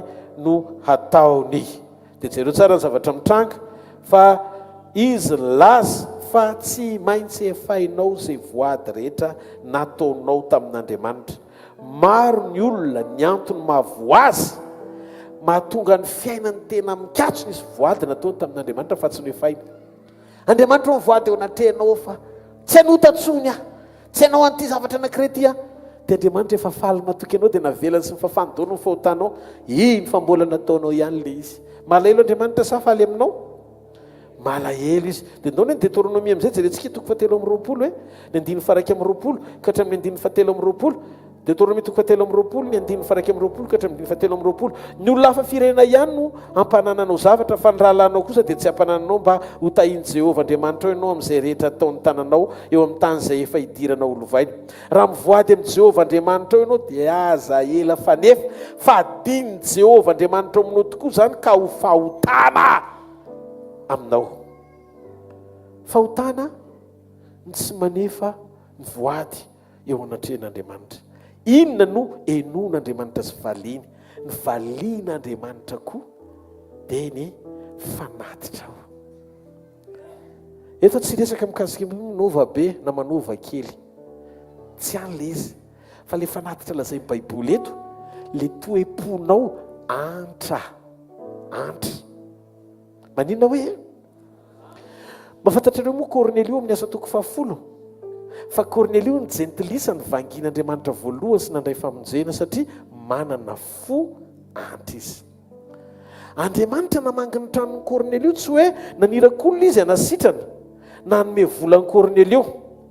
Tonga tao amin'ny jentilisa anankiray voalohany famonjena natao hoe Cornelio ny anarany satria Andriamanitra nahatsiaro ny fiantrana tia mizary izy. Nahatsiaro izy ny vavaka Cornelio ohatrany hoe vavaka ny fiantrana izay nataony. Ndaony hoe jereo ny asan'ny apôstôly vetivety amin'ny asan'ny apôstôly toko 10 dia ny andiny faraiky amin'ny telopolo ho sisy ny ten'Andriamanitra ka nanao ry Cornelio efa reko ny fivavaka ao rehefa tsarovana eo anatrehan'Andriamanitra ny fiantranao. Ny olona tia mizara olona onena ny hafa mijery ny fahantrany ny hafa dia olona tsaron'Andriamanitra. Olona maninona hoe Cornelio zany tia manome mahantra, tia miantra izy, tia manao soa izy. Jereo Tabita na koa Dorcas fa noho ny asa soa izay nataony ho an'ny kambody sy ny mpitondra tena dia tsaron'Andriamanitra izy dia naniraka amin'ny Petera Andriamanitra handana fo azy amin'ny maty izy fa mbola tsisy olona manana ny fony aloha eto an-tanàna fa izy mavita an'io. Mbola ilaiko izy tsarona amin'ny fiantrany. Ianao rehefa miantra aza voaka tele hoe ny fiangonana azy veka ela dia nanao fiantrana nanome vary 5 taona riananiny. Nanao an'izao na nanao an'izao ny mission ny asvekely mission dia nanao an'izao na izaha manokana dia nanao anina tary zay atao ny tananao akavanana aza atao fantatry ny tananao akavia akory satria ny valim-pititsy eo amin'ny olona zay anaovanao azy fa amin'ny fotoana isehonao ka tianao ahitany hafa azonao sitraka eo amin'ny fiarahamonina fa navita an'izany ianao nefa nandraisanao ny valim-pitianao sahady fa tsisy valy nitsononao any an-danitra. Fa raha tianao zavatra ianao eo anatrehan'Andriamanitra mifoantry ho amin'ny mpiara-belinanao sy ny fiarahamonina zay Andriamanitra anaovanao an'izy eo manginginana tsy aranao tahaka izay namaliny an'i Dorcasy sy namaliny an'i Cornelio. Ka mivavaka sy fiantrana dia manetsika an'Andriamanitra hitsolo amin'ny maro sy ny soanao mahatsiaro anao Andriamanitra. Ny kalitean'ny fanatitra ao zany dia aseho amin'ny toe-po feno famendrena sy fanetretena ary fitiavana manatanteraka izany ho an'ny manodidina anao. Fahatelo, lioka toko 7 misy olona ve atao trano. Lioka toko 7 ny andininy fahatelo ka hatramin'ny andininy fahaenina. ko raha nareny amin'i jesosy le kapiteny dia naniraka ny lolontsosakeo aminy mba hangataka azy mba ho afaka hasitrana ny mpanompony. Ary rehefa tonga teo amin'i jesosy ireo dia nangataka mafy taminy ka nanao hoe mendrika ny anaovanao zany izy satria tia ny firenentsika izy, sady izy no efa nanao sinagoga ho antsika. Taity jesosy, ary jesosy nandeha niaraka taminy. Hitanareo? Tsy tokony akany akory jesosy satria le vehivavy samy kananitany ena le vehivavy zany na tia kapiteny tia koa romanina samy jentilisa. Fa le vehivavy kananitany teneny jesosy hoe tsy mendrika ho an'ny ambokely ny mofonjazany dika zay tsy tokony anaovana fahagagany ianao tsisy idirako zany fa zany irana ho any zanak'ondry very amin'ny zanak'Israely. Fa teto vitan'reto mpanapaka atao amin'ny sinagogy reto, reto jiosy reto no niteny tamin'i jesosy hoe mendrika anaovana an'izany izy satria nanao ny sinagoga ho antsika izy. Dia tsisy discussion, tsisy no comment. Jesosy tonga dia nitsangana dia andeha satria nahoana nisy foantra tia ny fanjakany tao. Misokatra anao n'opportunité, mety anao ny centretsika, mety anao ny fanompontsika. Tsisy fanerena ao anatin'ny fo fa fahatsapatena vokatry ny fitiavana mahatonga anao hijoro ho anao amin'ny fanjakan'Andriamanitra. Ary eto raha fanentanana no ataoko dia mety tsy hamaly anao akory Andriamanitra satria vokatry ny fahaizako manentana no tonga anao zavatra. Tsy fanentanana ilay izy fa fahatsapatena ao anaty andraikitra. Hay tiany Jesosy ny olona mahatsapatena hanokatra ny ao anatiny raha misokatra ny centre dia tsika menakavy daholo ihany ny vavaka ao sa tsy zany. Ary tsy tsika irery fa olona be dia be eto Madagasikara no avy ka amangy ao dia ovangin'Andriamanitra amin'ny toerana io satria ao zany ny vondronantsika ao anatin'ny assemblée indray fa mba tsy mivezivezitsika makany amin'izay toerana ho faina nefa mety ilain'ny tompony tampoka. Noho izany ohatry ny manao soan'ny olona manodidina anao ihany ianao raha manatanteraka ao anatin'ny fonao hiasa sy androso hijoro ho amin'ny fanatanterana an'izany asa sarobidy izay nakin'Andriamanitra tamintsika izany. Noho izany mamaly vavaka izy, mamaly ny voady izy, mamaly ny fiantrana izy, mamaly ny fahatsiarovana ny asany izy. Tsy maredeka ao an'Andriamanitra. Ao amin'ny Jona toko farak ambin'ny folo, andininy farak amby efapolo ka hatramin'ny andininy faharoa amby efapolo. Mamaly inona koa Andriamanitra? Jesosy natsiaro fa noenona sy novaliana melohan'ny vavaka izy. Tily anankiray fa efatra hoe inona ny valian'Andriamanitra? Mamaly ny fo, fihevitry ny fo, feno fiombonana amin'ray izy. Alleluia! Ataonao tanan'izay mandreanahako.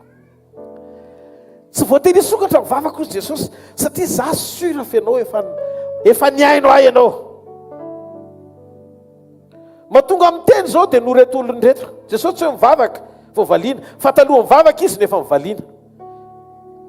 Nahatonga azy ny teny satria mampianatra izy tamin'izay rehetra nanodidina azy hoe Andriamanitra mamaly vavaka rehefa manokatra ny vavanao ianao ka mivavaka aminy. Ho an'ny olona ilay izy fa tsy ho anazy. Tiany Jesosy ny olona hiantso dia hitan'Andriamanitra mamaly azy. Nampianatra zany Jesosy teto mivavaka. Zany hoe tao anatina pratika Jesosy nampianatra izy naseho an'ireo olondreo ohatr'izao fomba fanaovana azy. Fa inona ary ny tiany Jesosy ambara hoe namaly azy indray mialohan'ny fotoana hivavahany. Andriamanitra dia mamaly ny fisainany fona ny fihevitry ny fo. Zay no mahatonga antsika mamboatra toetra mba ho tsara ny fieritreretantsika sy ny fihevitry ny fontsika. Tondro tsara ny tanan'izay mandrianako. Avereno Andriamanitra mamangy ahy sy mamaly ahy avy amin'ny fihevitry ny foko sy ny fieritreretana madio.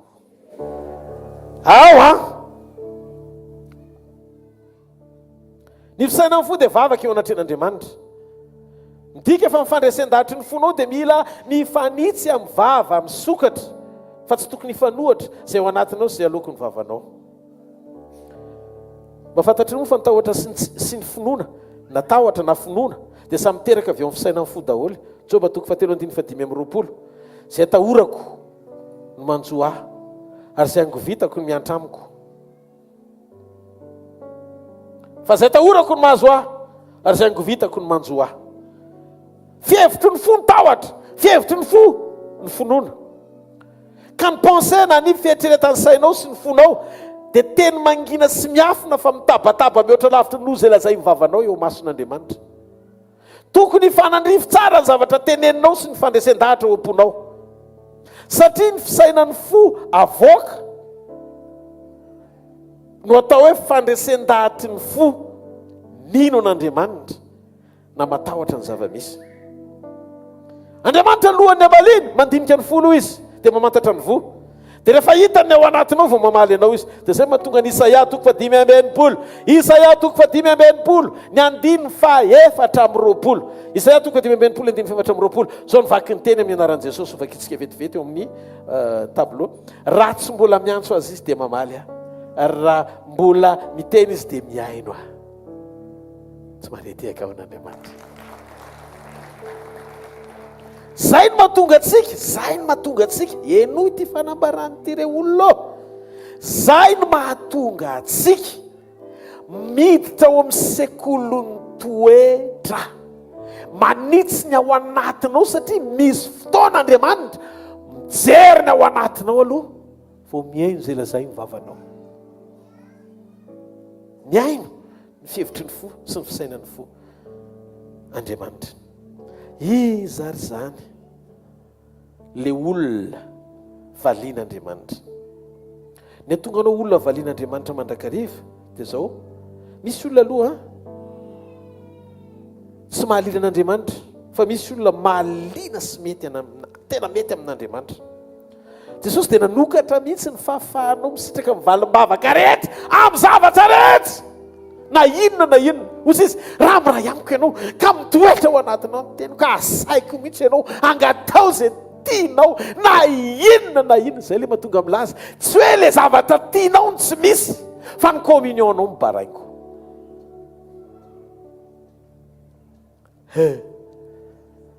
Zay mahatonga antsika tsy miady amin'ny herin'ny saina sy fahalalana, fa nalahidy fito anokatra ny lalanao amin'ny anjara voateny fa nalahidy inona. Jesosy miteny hoe raha ohatra ny Filadelfia ny fanoloran-tenanao efa nasiko varavarana misokatra tsy mikatony eo, ndika an'izay pitsiko ny serura fa misokatra ny varavarana mandroso fotsiny dia miditra. Manatsara fanoloran-tena fotsiny dia tsy laha ny andro ambavady miondrikondrika eo aninonao.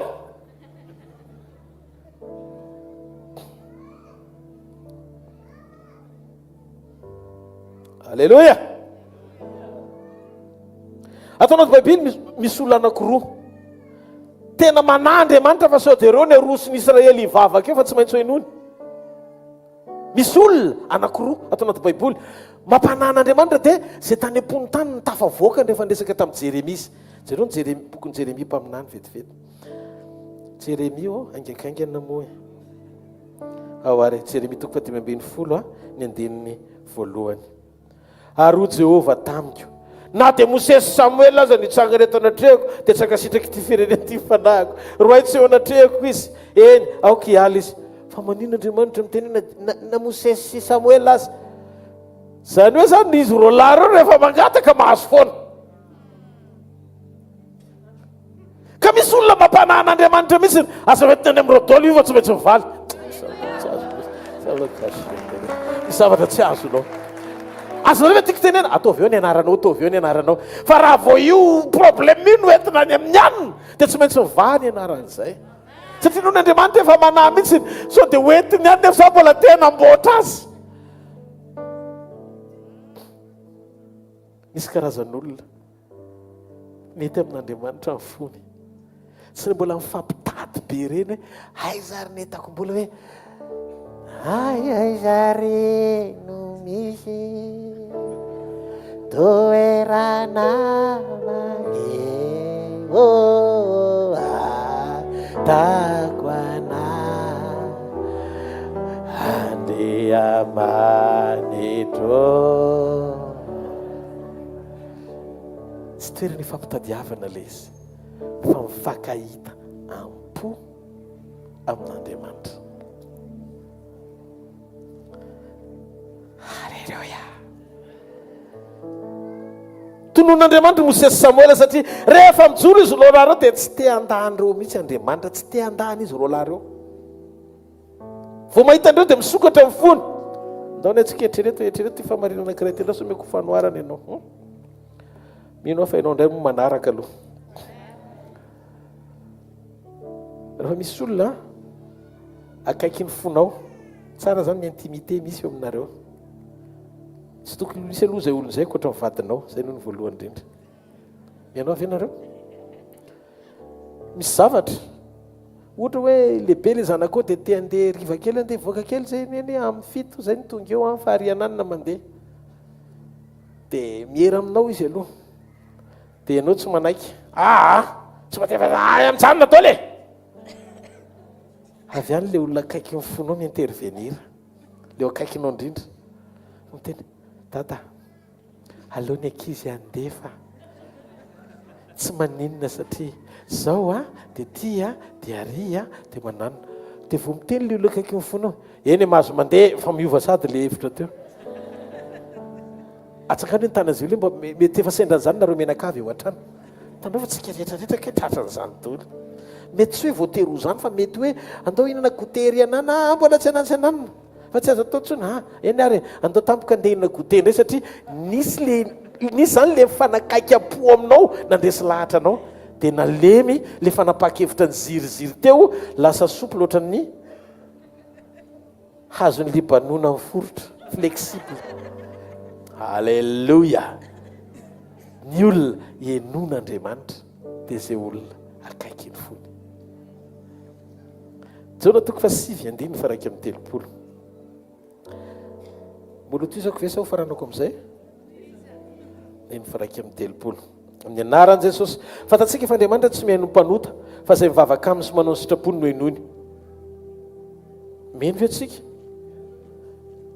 mila miaina ny fiainam-pahamasinana anao raha tianao no hainon'Andriamanitra rapida be fiainam-pahamasinana salamo fa 9:20 alleluia salamo fa 9:20 ny 9:20 amin'ny anaran' Jesosy izy nantsoy mivavaka ary nanandratra azy fa raha nakasitraka ota atao boko dia tsy miaino ny tompo raha mankasitraka ota atao boko dia tsy mba hiaino ny tompo fiainana mandositra faharatsiana tsy mitoetra ho anatin'ny fangidiana olona tsy tia fahotana olona mandany satana zany ny tian'Andriamanitra ho hainoana miala amin'ny fahotana miana amin'ny fiainana feno fahamasinana tsy misy valiny raha tsy misy fiainona ianao mety hanongila tsofina ohatr'izao fa rehefa matoa zany tsy haino ianao dia tsy misy valiny dikany ka mivavaka tsy hainona dia mivavaka mimpanota ny olona mitoetra amin'ny fahotana dia mananganefitra ho an'ny tena izy sy Andriamanitra rehefa miala amin'ny ratsy ianao dia miaino Andriamanitra mba hatsangano hoe ny tanan'ny olona zay samy lazy io tondra nyariva fa tsy mila an'Andriamanitra mila daholo miala amin'ny fahotana miana amin'ny fiainam-pahamasinana matahoran'Andriamanitra amen dia ho hitanao fa ho afaka daholo Andriamanitra tsisy taitsofina fa le efitra nylazain'Andriamanitra fa natsanganao arotany dia manomboka mifankahitana reo mianaka amen dia faharoa ny olona inon'Andriamanitra dia zay olona manana fietreretana tsara pura ny fietreretanao maty no fahotantsika Jesosy noho izany misokatra ho antsika ny fahafahana miaina amin'ny fiainam-pahadiovana sy fahamasinana miaraka aminy ny fahotana tamin'ny lasa rehetra dia navelany daholo tsisy condamnation Jesosy tsisy fanameloanao afaka miverina ianao dia mitsangana vaovao indray androany dia ohatrany tsy nisy le omaly ataovy amen jereo ny zanakely eo amin'ny Samuela 2:2 ny 9:20 ka hatramin'ny 9:20 izy ro lahy reo Finiasa sy Ofnisy Finiasa dia mitondra vehivavy ao amin'ny tanty dia matory nefa ny hevitra masina indrindra lotondry zareo dia zay olona tonga ao akandry zareo ny fanatitry le olona hoaniny zay ataonao an' Jehova zany hoe sasaratsy toy izy Andriamanitra tsy mety amiko tsony ny miara-miasa amin'ny reto ely menakavy reto nefa mpaminaniny tao rehefa tsy niaina tao anaty tsy nahavoatahiry an'le fanekena de ozy Andriamanitra hoe anangan'olona izy Samoela kely tao ohatrany Samoela banty kely no ely ofinisy finiasa banty kely fa matahotra an'Andriamanitra de jereo fa nanompaminany aza tsy mivangin'Andriamanitra tsony ely satria nombanjanana izy sy fahadalana fa Samoela no mivangin'Andriamanitra de ozy Andriamanitra tamin'ny Samoela hoe Samoela amin'ny alina taitra Samoela nakany amin'ny ely ianao ka miantso tsy miantso anao ahako zany hoe Andriamanitra tsy mijata avan'olona fa raha ohatra ka diso ianao na olona lehibe na grand prophète aza dinganiny fa banty kely tsisy titre ry mivanginy tsy mahareteka ao an'Andriamanitra Andriamanitra tsy manaja titre fa Andriamanitra manaja fanoloratena rehefa ny olona manomboka te iseho amin'ny titre misy problème fanoloratenany matahotra ny tsoajaina izy fa rehefa mipetraka ny fitondran-tenanao sy ny fijoroanao araka an'Andriamanitra Andriamanitra tenany mihitsy ny mamangy anao ary mampiavaka anao azo atao ny miara-miaina amin'ny olona mpanota ohatra ny ofiny tsy finiasa fa mijoro ohatran'ny Samoela ozy izy Samoela manan-javatra atao amin'ny fiainako Andriamanitra tsy handany andro tsy handany fotoana hianaka amin'ny bandi ohatran'reto ofinisy finiasy reto ahako manana anjara voatendry tsara lavitra ara-pitso hiatrika ny fiainako ozy izy Samoela izy andreo laiva manaraka natsangan'i Jehova tsy le tao an-tranony eli-mpaminany ka nanimba ny ministerany fa le tany ivelany natson'Andriamanitra sy nampizorony satria mahatoky teo amin'ny fanompony aza mitoky fa hoe mety ianao raha pastera ny dadabe anareo dia ozy ianao satria pastera ny dadabe anao dia efa mety izay menakavy makany an-danitra ny mipastera ihany fa miandry anao Andriamanitra ianao ny ilainy mila anao Jesosy mifantoka aminao Jesosy te hiaino anao Jesosy te hiaraka aminao Jesosy mahalala ny lalina momba anao izy Jaona 10 ny andininy 17 Jaona 10 ny andininy 17 Alleluia ozy izy ny tenin'Andriamanitra zasindray dia raha ihany intimité tamin'ny rainy inona hoe nampiavaka n'ity Samoely ity olona olombavaka izy tena olombavaka na kely Samoela dia tia vavaka be fa etsika hiditra sady amarana ihany koa iresaka mikasika momba ny firaisana lalina na intimité amin'Andriamanitra ny olona tena mana intimité lalina amin'Andriamanitra dia mahatonga an'Andriamanitra tsy maintsy tsy manatsafidy Andriamanitra fa tsy maintsy mamaly tsy maintsy valiana ianao ilay lazaiko teo tsy ny olona rehetra mahalalanao fa ny akaiky ianao indrindra vadinao sy ny zanakao misy zavatra zao tsy afantaranareo ako ohatry ny eto amin'ny altara dia lefa mametra tenana aminao iny dia iny ianao dia sitrana dia avy eo indray ianao fafantaranao anazy ohatr'izao patera vola rehefa mitety dia ny mitsika kely iny ohatr'izay mety afantaranao fa ohatranao zao misy mahafantatra anahy mihoatra mihitsy satria mahita anahy isan'andro isan'andro hoe akoatra n'iny le mitsikitsiky kely iny aza mba manantona azy rehefa miketrony izy ohatra ny ao an-trano koa mahafantatra an'izany dia hitanareo rehefa olona manana firaisana amin'Andriamanitra ianao dia manomboka mahalala an'Andriamanitra satria hoentiny mitsangatsangana ao am-pony ianao amen misy zavatra zao azon'ny olona rehetra omena ary misy zavatra azoko omena ny olona rehetra fa misy zavatra tsy azonareo rehetra omena ary zavatra tsy azoko omenareo rehetra akoatra mivadiko marina zany sa tsy marina zay ny mahatonga antsika tsy maintsy manana intimité amin'Andriamanitra manana firaisana lalina amin'Andriamanitra fiombonana sy fifankazarana amin'Andriamanitra lalina misy dingana ara-pifandraisana mahatonga anao tsy maintsy valiana Mosesy zao fasafasy izy sy Andriamanitra no miresaka tsy mitovy aminareo izy Andriamanitra mihitsy no teny Mosesy mpanompo izy tsy mitovy amin'ny mpaminany rehetra fa zaho izy mifanatrika ny tenenako aminy satria voalaza amin'ny baiboly ao numéri ao boky ny Exodus 3:30 sy numéri 2:20 ka hatramin'ny 9 dia milaza amin'ny baiboly hoe sakaizan'Andriamanitra izy Andriamanitra mamaly ny intimité-nao lalina noho ny fahaizanao teny tsy enjery eo am-bavanao. Amin'ny fotoana malian'Andriamanitra tsy le tenin'Andriamanitra hainao tsy enjery sy le zavatra fandaharan-teny tsara lahatra be. Andriamanitra dia masina ary manao nefa izy amin'io zany amantsina. Azonao le fipetraka le izy. Raha vao mifanohitra ny zavatra iainana sy ny zavatra toriana dia tsy mamaly Andriamanitra. Memezany fotsiny ianao. Ahoana moa le fomba imezan'Andriamanitra antsika? Enoiny fotsiny, tena tsara be zany teny zany.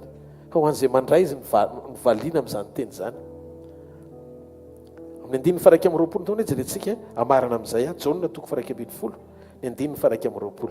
Tia ianareo be ty révélation amaranako azy ty androany hariva ary azoko antoka fa hanomboka androany tsika hanamboatra ny fifandraisantsika amin'Andriamanitra kokoa noho ny fianarantsika eo am-pandoliana mandoatra ny eo am-pontsika eo anatrehan'Andriamanitra. Aza mianatra ny andoatra ny eo am-po fa mianara ny ombom-po amin'Andriamanitra. Atsangany an-tanan'izay mandeha anahako. Jaona 9:20. Ary io marita tamin'i Jesosy, tompoko raha teto ianao dia tsy maty ny anadahako. Nefa fantatra fa na dia ankehitriny izao azy na inona angatano amin'Andriamanitra dia omen'Andriamanitra anao. Sany dia Jesosy tamin'ny hitsangana ny anadahanao. Fa io marita tamin'ny fantatra fa hitsangana izy amin'ny patati patata amin'ny andro farany. Dia Jesosy taminy zany anangana maty. Mbola ohatrany mifamaly zany zareo. Amin'ny 9:30. Ary Maria rehefa tonga teo amin'ny toeran'i Jesosy ka nahita azy dia niankohaka teo amin'ny tongony ka nanao taminy hoe tompoko raha teto ianao dia tsy maty ny anadahako. Ary Jesosy no nahita azy nitomany sy nijosy niaraka tamin'ny tomany dia vontony fanany ka torakovitra izy. Ary izy aiza moa ny andevenanao azy? Eny hoe tsy mitovy ny conversation an'i Jesosy sy Marta sy Jesosy sy Maria. Tsaka an-tanan'izay maheno ahy. Marta lany fotoana teo am-piadian-kevitra. Marie tonga dia action. Marta aiza raha tetiny tsy maty ny anadahako nefa raha zao ianao no angataka ninina men'Andriamanitra anao sa teo izy Jesosy hitsangana ny anadahanao. Tonga dia Jesosy namaly hitsangana ny anadahanao.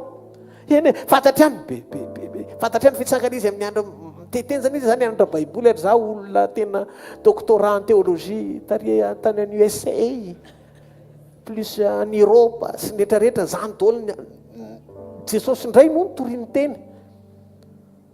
Dia Jesosy tsy tahitra tsy nanao ninona Jesosy fa vao mipointe Marie ny tena même phrase mitovy le zavatra ny tenen'ny zareo raha teto ianao tsy maty ny anadahako.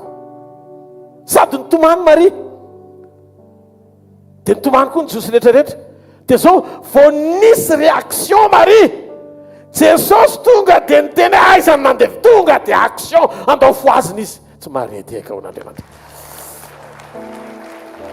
Hitanao ny approche ny Marie sy Marta koa misy problème kely. Marta mavita miteka eo natrehan'i Jesosy sady niteny hoe ianao mahafantatra za koa mahay tête à tête Jesosy sy Marie Jesosy Marta fa jereo Marie vao tonga Jesosy dia niakohaka teo atongony izy pekohaka Marie ampekohaka marina Andriamanitra tsy mavita mifanazava fa tonga dia action.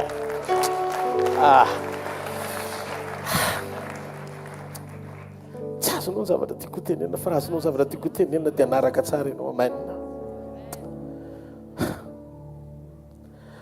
Tsy nanam-potoana namaliana Marta ohatrany namaliana Marta Jesosy fa vao tonga Marie zavatra mitovy. Hitanao sujet de prière mitovy fa résultat samihafa. Marta natante Marie tonga dia tsy nampiandrasana. Inona mba samihafa Marie sy Marta? Marie mifidy ny anjara tsara eo an-tongotry ny tompo, manana communion, manana intimité lalina amin'Andriamanitra. Marta zatra eo amin'ny sekolo mandray noty fa tsisy pratika firy. Rehefa ny an-trano adino daholo izay nisoratana fa ny atao ihany ny atao fa Andriamanitra fotsiny terena malivavaka satria mpamalivavaka ny alalako azy za koa mahalala fa hitsangana ihany amin'ny fifarana ny zavatra rehetra.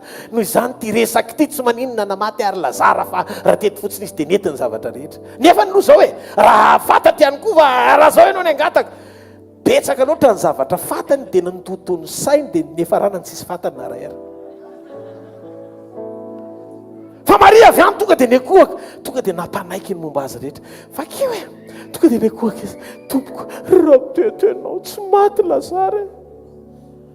Vao hitan Jesosy izy nekoaka. Tena tsy hitany tompo zany zay natao. Ndao are, aiza nandevena anazy, aiza moa nandevena anazy, dia hoy izy ireo tamin'ny tompoko andeha za. Jesosy nytomany dia hoy ny jiosy tamin'ny akory lehibe amin'ny fitafao izy. Teo zany a, nanomboka iny amin'izay Jesosy. Ny olona amin'io be dia be mitsikera, fa tsy nahoan'i Jesosy satria nahoana nisy mpiakohaka teo atongany. Nisy mpiakohaka teo atongany.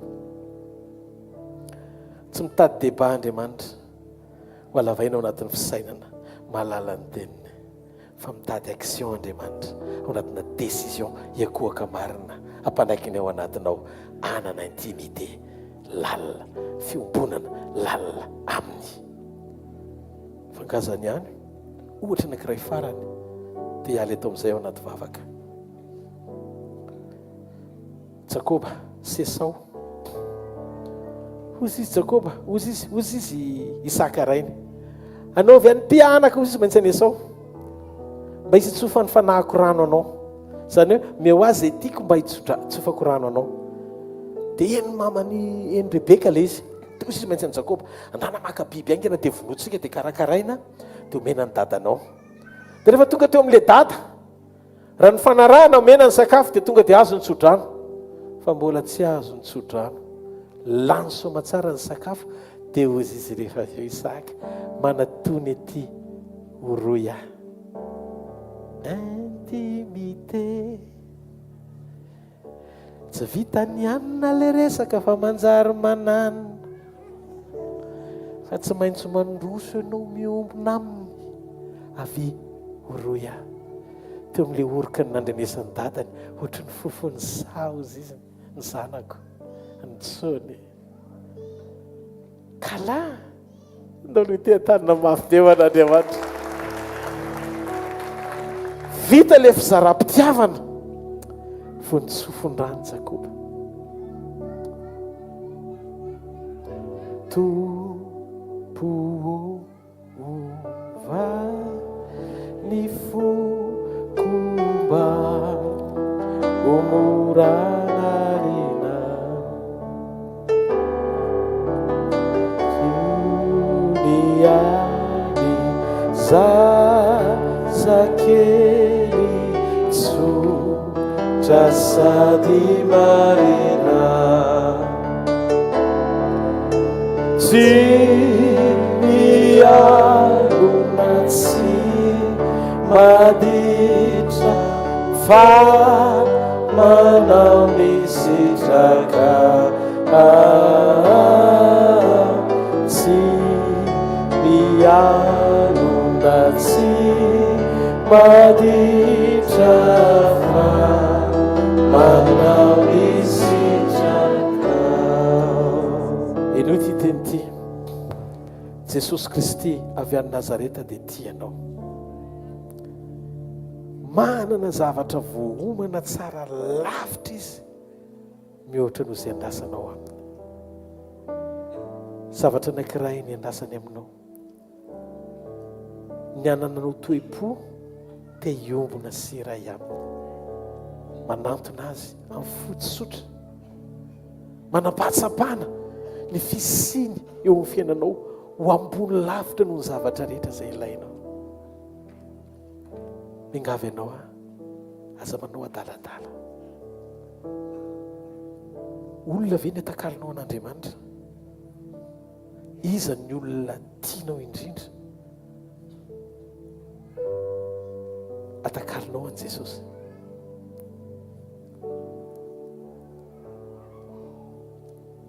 Fa mitsotra aminao zavatra tena tiany Jesosy indrindra dia nao hity azy mihoatra noho ny olona rehetra.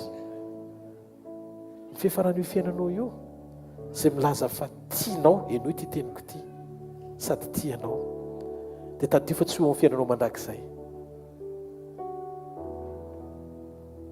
Fiainana miovaova, ny tany rehefa eto an-taninao dia tsy maintsy nofo aloha vo eto.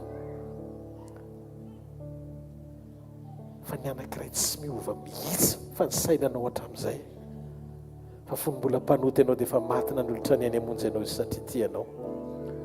Ny olona rehetra tamin'ny fotoana nandrona molotra anao na ny olona kaiky anao za mety ho leo anao no ny zavatra ataonao rehefa tena tsy mety ny ataonao dia malahelo ilay olona dia mety handesy fanantenana azy ianao. Fa Jesosy inona nefa nataonao fa mbola manan-tenanao ihany izy. Izany ny antony hanomezany famindram-poanao satria mahatoky izy fa ho avy ny andro anankiray tsy maintsy hovanao ny maharitra indrindra eo amin'ny fiainanao dia tsy misy afa-tsy anankiray Jesosy no anarany. Ny fitiavany ianao fitiavana mandrakizay, ny tantanany ianao ny tanam-pitiavany mandrakizay. Izy efa nanaiky tsy hanameloka anao, meno ny fahafahanao ny fahasoavana mba ahafahanao miverina aminy. Valeo ny antsony androany tianao Jesosy. Ataontsika dia tanana mafy an'Andriamanitra.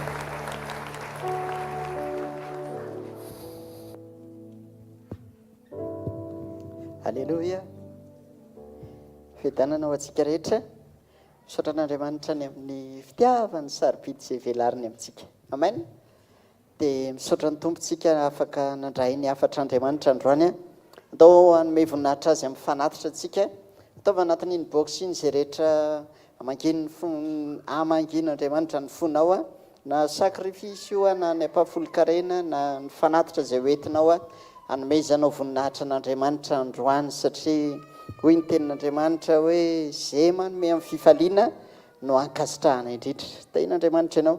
Programantsika rapitsy maraina dia miverina eto amin'ity toeran'ity tsika miaraka manome voninahitra an'Andriamanitra amin'ny fotoana ny firaisana latabatra amin'ny tompo amin'ny 7 no fotoanantsika rapitsy maraina dia manasanao anatin'izany fotoana izany hiaraka indray tsika mbola iombona amin'ny tompo ifandray aminy indray ao anatin'izany fotoana sarobidy rapitsy izany. Ny programantsika ny amin'ny herinandro avy dia tahaka ny mahazatra ihany fotoana ny sekoly etsy amin'ny shop U ao amin'ny rihana faharoa isaky ny latsinainy ny talata ny alarobia maraina amin'ny 7 tsika ny miaraka miombona amin'ny tompo amin'izany toerana izany dia latsinainy tsika manaraka ny sekoly ho an'ny famana olana ny talata sekoly fanasitranana ary ny alarobia ny sekoly ny tokantrano anasanantsika ireo fotoan'ireo indray amin'ny herinandro avy indray dia misaotra ny tompontsika satria meny ny tompontsika ny fafahana mbola miona amin'ny fandray aminy ao anatin'izany sekoly maro samihafa izany ary tena hoe isaorantsika an'Andriamanitra fa misy ny fotoana ary dia araroty raha mbola azonao atao aza mamotsitra ao anatin'izany fa mifankahita amin'Andriamanitra ao anatin'izany fotoana ny sekoly izany ny zomatsika dia verina eto ihany amin'ny 4 oratolakandro ny fotoanantsika eto amin'ity toerana ity dia misaotra ny tompo ny amin'izany fotoana rehetra sy ny programa rehetra izany dia miaraka miobavaka mandrakariva kotsika ao anatin'izany rehetra any ary indrindra mivavaka ao an'ireo asan'Andriamanitra marobe izay miandry mbola ny raha ny tompo atsika efa nambara ny mpanompon'Andriamanitra teo mivavaka tsika ho an'ny programa ho an'ny fananganana ny centre SVKL dia tsika rehetra miaraka miobavaka ao anatin'izany amin'izay rehetra hitarian'Andriamanitra koa amin'izay rehetra fahafainganana ao anatin'izany asa projet mbola miandry atsika izany eto anivon'ny asa fanompona ary tena hoe sarobidy satria tena amin'ny fotoana anankiray rehefa omeny tompo atsika ny toerana mba milamina tsara afaka miatrika ny fotoantsika amin'ny fotoana rehetra zay mampety atsika dia tena isaorantsika ny tompo zany rehetra zany fa dia vavakantsika ho amin'ny fahatanterahany vavakantsika ho an'ny asa maro samihafa ihany koa mivavah ho an'ny asantsika ato anatiny izao an'ny radio 90.8 FM dia mivavakantsika ho an'izany fa betsaka koa ny olona kasihan'Andriamanitra ao ambadika izany radio izany dia izany hoe tsika mbavaka fa Andriamanitra miasa amin'ny fomba rehetra ary mety tsy ho eritseretinao koa fa misy olona koa na ivelan'ity eto Antananarivo ity dia misy olona manaraka tsy tapaka ny émission amin'ny Cool TV hatramo izao dia tena misy olona manaraka tsy tapaka an'izany izany rehetra izany hoe tsika mbavaka daholo fa fomba iray ahafahan'Andriamanitra mikasika fiainan'olona hafa koatra atsika eto amin'ity toerana ity. Alleloia. Ndao itsakanaritsika injiro ny tananao dia hivavaka tsika ho an'ny fanatitra miray eo misaotra amin'ny anaran'i Jesosy misaotra ny amin'ny fafahanay mijoro mitondra fanatitra eto anatrenao misaotra fa ianao ny ta ianao nanambona ny tsirairay avy ary verina izay manome voninahitra anao mity androandroanyity. Misaotra indrindra raha mbola nitahinao ny asanay rehetra ary dia matsiaro tokoa ny ambaran'ny teninao hoe tena sombiny avy tamin'izay rehetra nitahinao sy nanambinanao anay izany no entinay manome voninahitra anao androany fa mba hankasitrao mba ahita ny fankasitrahanao ny tsirairay avy nizanizy anjorona nitondra ny fanatitra na mpahafolo-karena na sakrifisy ninninona netiny teto anatrehanao dia mba ahita ny fankasitrahanao izy Andriamanitra. Ny voninahitra kosa atolotra ao anao rery amin'izany rehetra izany a amin'ny anaran'i Jesosy a amen. Miteka mafitsika ho an'Andriamanitra. Alleluia. Mbola ho vita ty pasteur Diary teo efa lasa ya misy vavolombelona kely izy le nijoroany teo hoe Jesosy niteny taminy hoe efa kaiky ny fiverenako a miorena tsara nandeha teny an-tsena izy zany dia ohatra ny mandalondalo aldy kely izy tao anatin'ny 2 semaines dia tsy tonga ny vavaka mihitsy izy fa sahirakirana kely pasteur tamin'izay dia teny an-tsena izy a rehefa teo an-tsena teo hono izy dia eo amin'ny isiny ankizy mpanampiny eny Soavy Masoandro zany le toerana dia eo ampijerevana eo izy dia nisy vehivavy antitra tonga nanantona azy tsy fantany dia nijereny tamin'ny masony izy Diary ny anaranao tadidinao ve za ozy tsy fantatra sady olona tseny amin'le tanànany tsy fantatra dia nijereny dia ozy izy hoe fantatra ozy izy ny toerana rehetra nandehananao hatramin'izay dia fantatro ny misy anao zao fa zao ozy izy napetrany teo amin'ny fonony tanany ny rahan'i Jesosy ozy izy hiteny aminao ty teny ty ho avy Jesosy ho avy tampoka efa akaiky ny fiverenany miorena tsara mifanto tsara mijoro tsara sady napetrany eo amin'ny fonony tanany teo amin'ny fonony taty Diary dia taitra ozy izy nijery anazy dia izay fotsiny teneniny a dia lasa izy sady tsy mpangataka zany le raha matoa ny tsy hoe olona andeha anana justa fotsiny hitondra an'izay message zay anaitrany taty Diary mba tsy hitanondrika fa atsiaro ny fiainam-panahiny hoe mivavaha foana mahazotoa foana mamonjy fotoana mandehana mijoro tsara fa efa tena akaiky Jesosy enoy raha fantatry ty tany ty fa raha pitry Jesosy ny tonga lanitra ny eto ambonin'ny tany androany hidy daholo mibara ny olona rehetrarehetra tonga dia satria fantany raha pitry ny rendez-vous iverenan'i Jesosy samy teo any an-danitra daholo tena mitsotra aminareo fa tsisy raha tonga dia mpahafantarina hoe ho rava ny tany reny tsunami ho levon'Andriamanitra amin'ny afo zao tontolo zao hoe hivarim-pananana daholo ny olona tendehanao asa fitoriana satria amin'ny herinandro ny farany fa za teteny aminao aza atao ohatr'izany ny fiainam-panahintsika mety rehefa avy eo ny anen'ny trompetra nininy Jesosy nafeniny zany mba hatateraka ny fifantohanao tsy ao amin'ity tany mandalo ty sainy faneto ane tsisy mitoetra eto zany rehefa mandinika ianao hoe misy olona lasa olona tsy lavitra anao dia ny any anatin'ny fonao any mangororo ny teny hoe akaiza izy ho aiza iny fa sambatra ny olona mahazo antoka miala eto ambonin'ny tany fa aorian'ny fahafatesana na aorian'ny fialana eto dia eo ana amin'i Jesosy izy te-pandresy ianao androany ahenao an'izao hafatra izao akaiky ny fiverenan'i Jesosy ataontsika tena hiambona tsara ny fiainam-panahintsika anolotra ny safiditsika tsy antery hakatoa sy anao ny asan'Andriamanitra tsara manana antoka sotoky fa mahatoky ilay nifidy sy ny antso anareo izy ihany koa no hatateraka izany hatramin'ny farany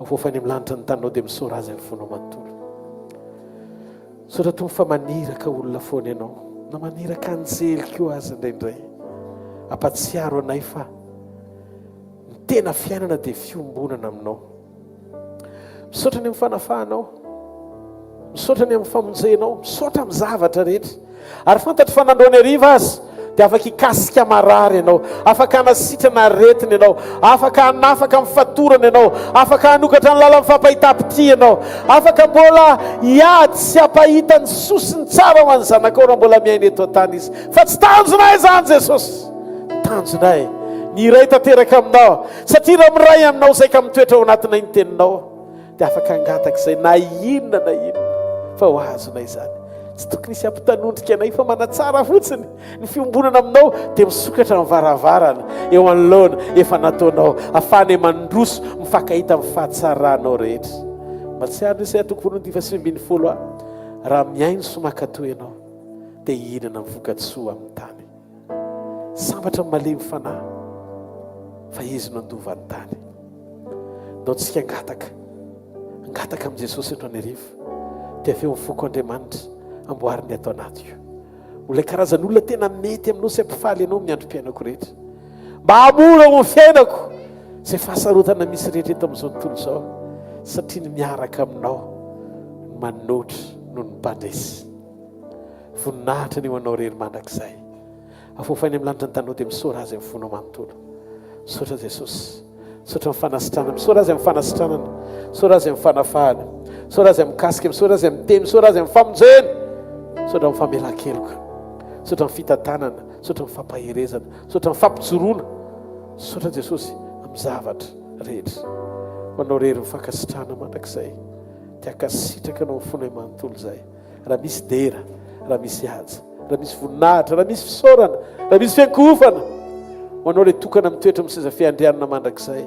Jesosy Kristy mpanjaka ny mpanjaka sy tompony tompo. Mendrika anao amin'ny fiterana mandrakizay. Halleluja. Amen. Hitanareo re Jehovah ka iaro anareo. Ampamirapiratra ny tavany aminareo ny Jehovah ka mindra fo aminareo. Ananatra ny tavany aminareo ny Jehovah ka menareo fiadarana. Amin'ny anarandray sy ny zanaka ary ny fanahy masina. Amen. Nazadino fotoanantsika rapitsy fandraisana ny fanasana tompo eto amin'ny fito maraina ka hatramin'ny sivy ora sasany. Toy ny androany efa fotoana spesiala alalantsika ny zava-miafy ny fitsanganany ny nahafatesan'i Jesosy mandra-pitsangany tamin'ny maty ny arena miafy no ambadika izany ho anao ny amin'ny famonjena sy ny fahasoavana. Zareo ny fahasoavana fa fahasoavan'Andriamanitra ny maty izao fahasoavan'Andriamanitra ny maty izao anareo. Amen. Veloma tompoko rapitsim-bayo.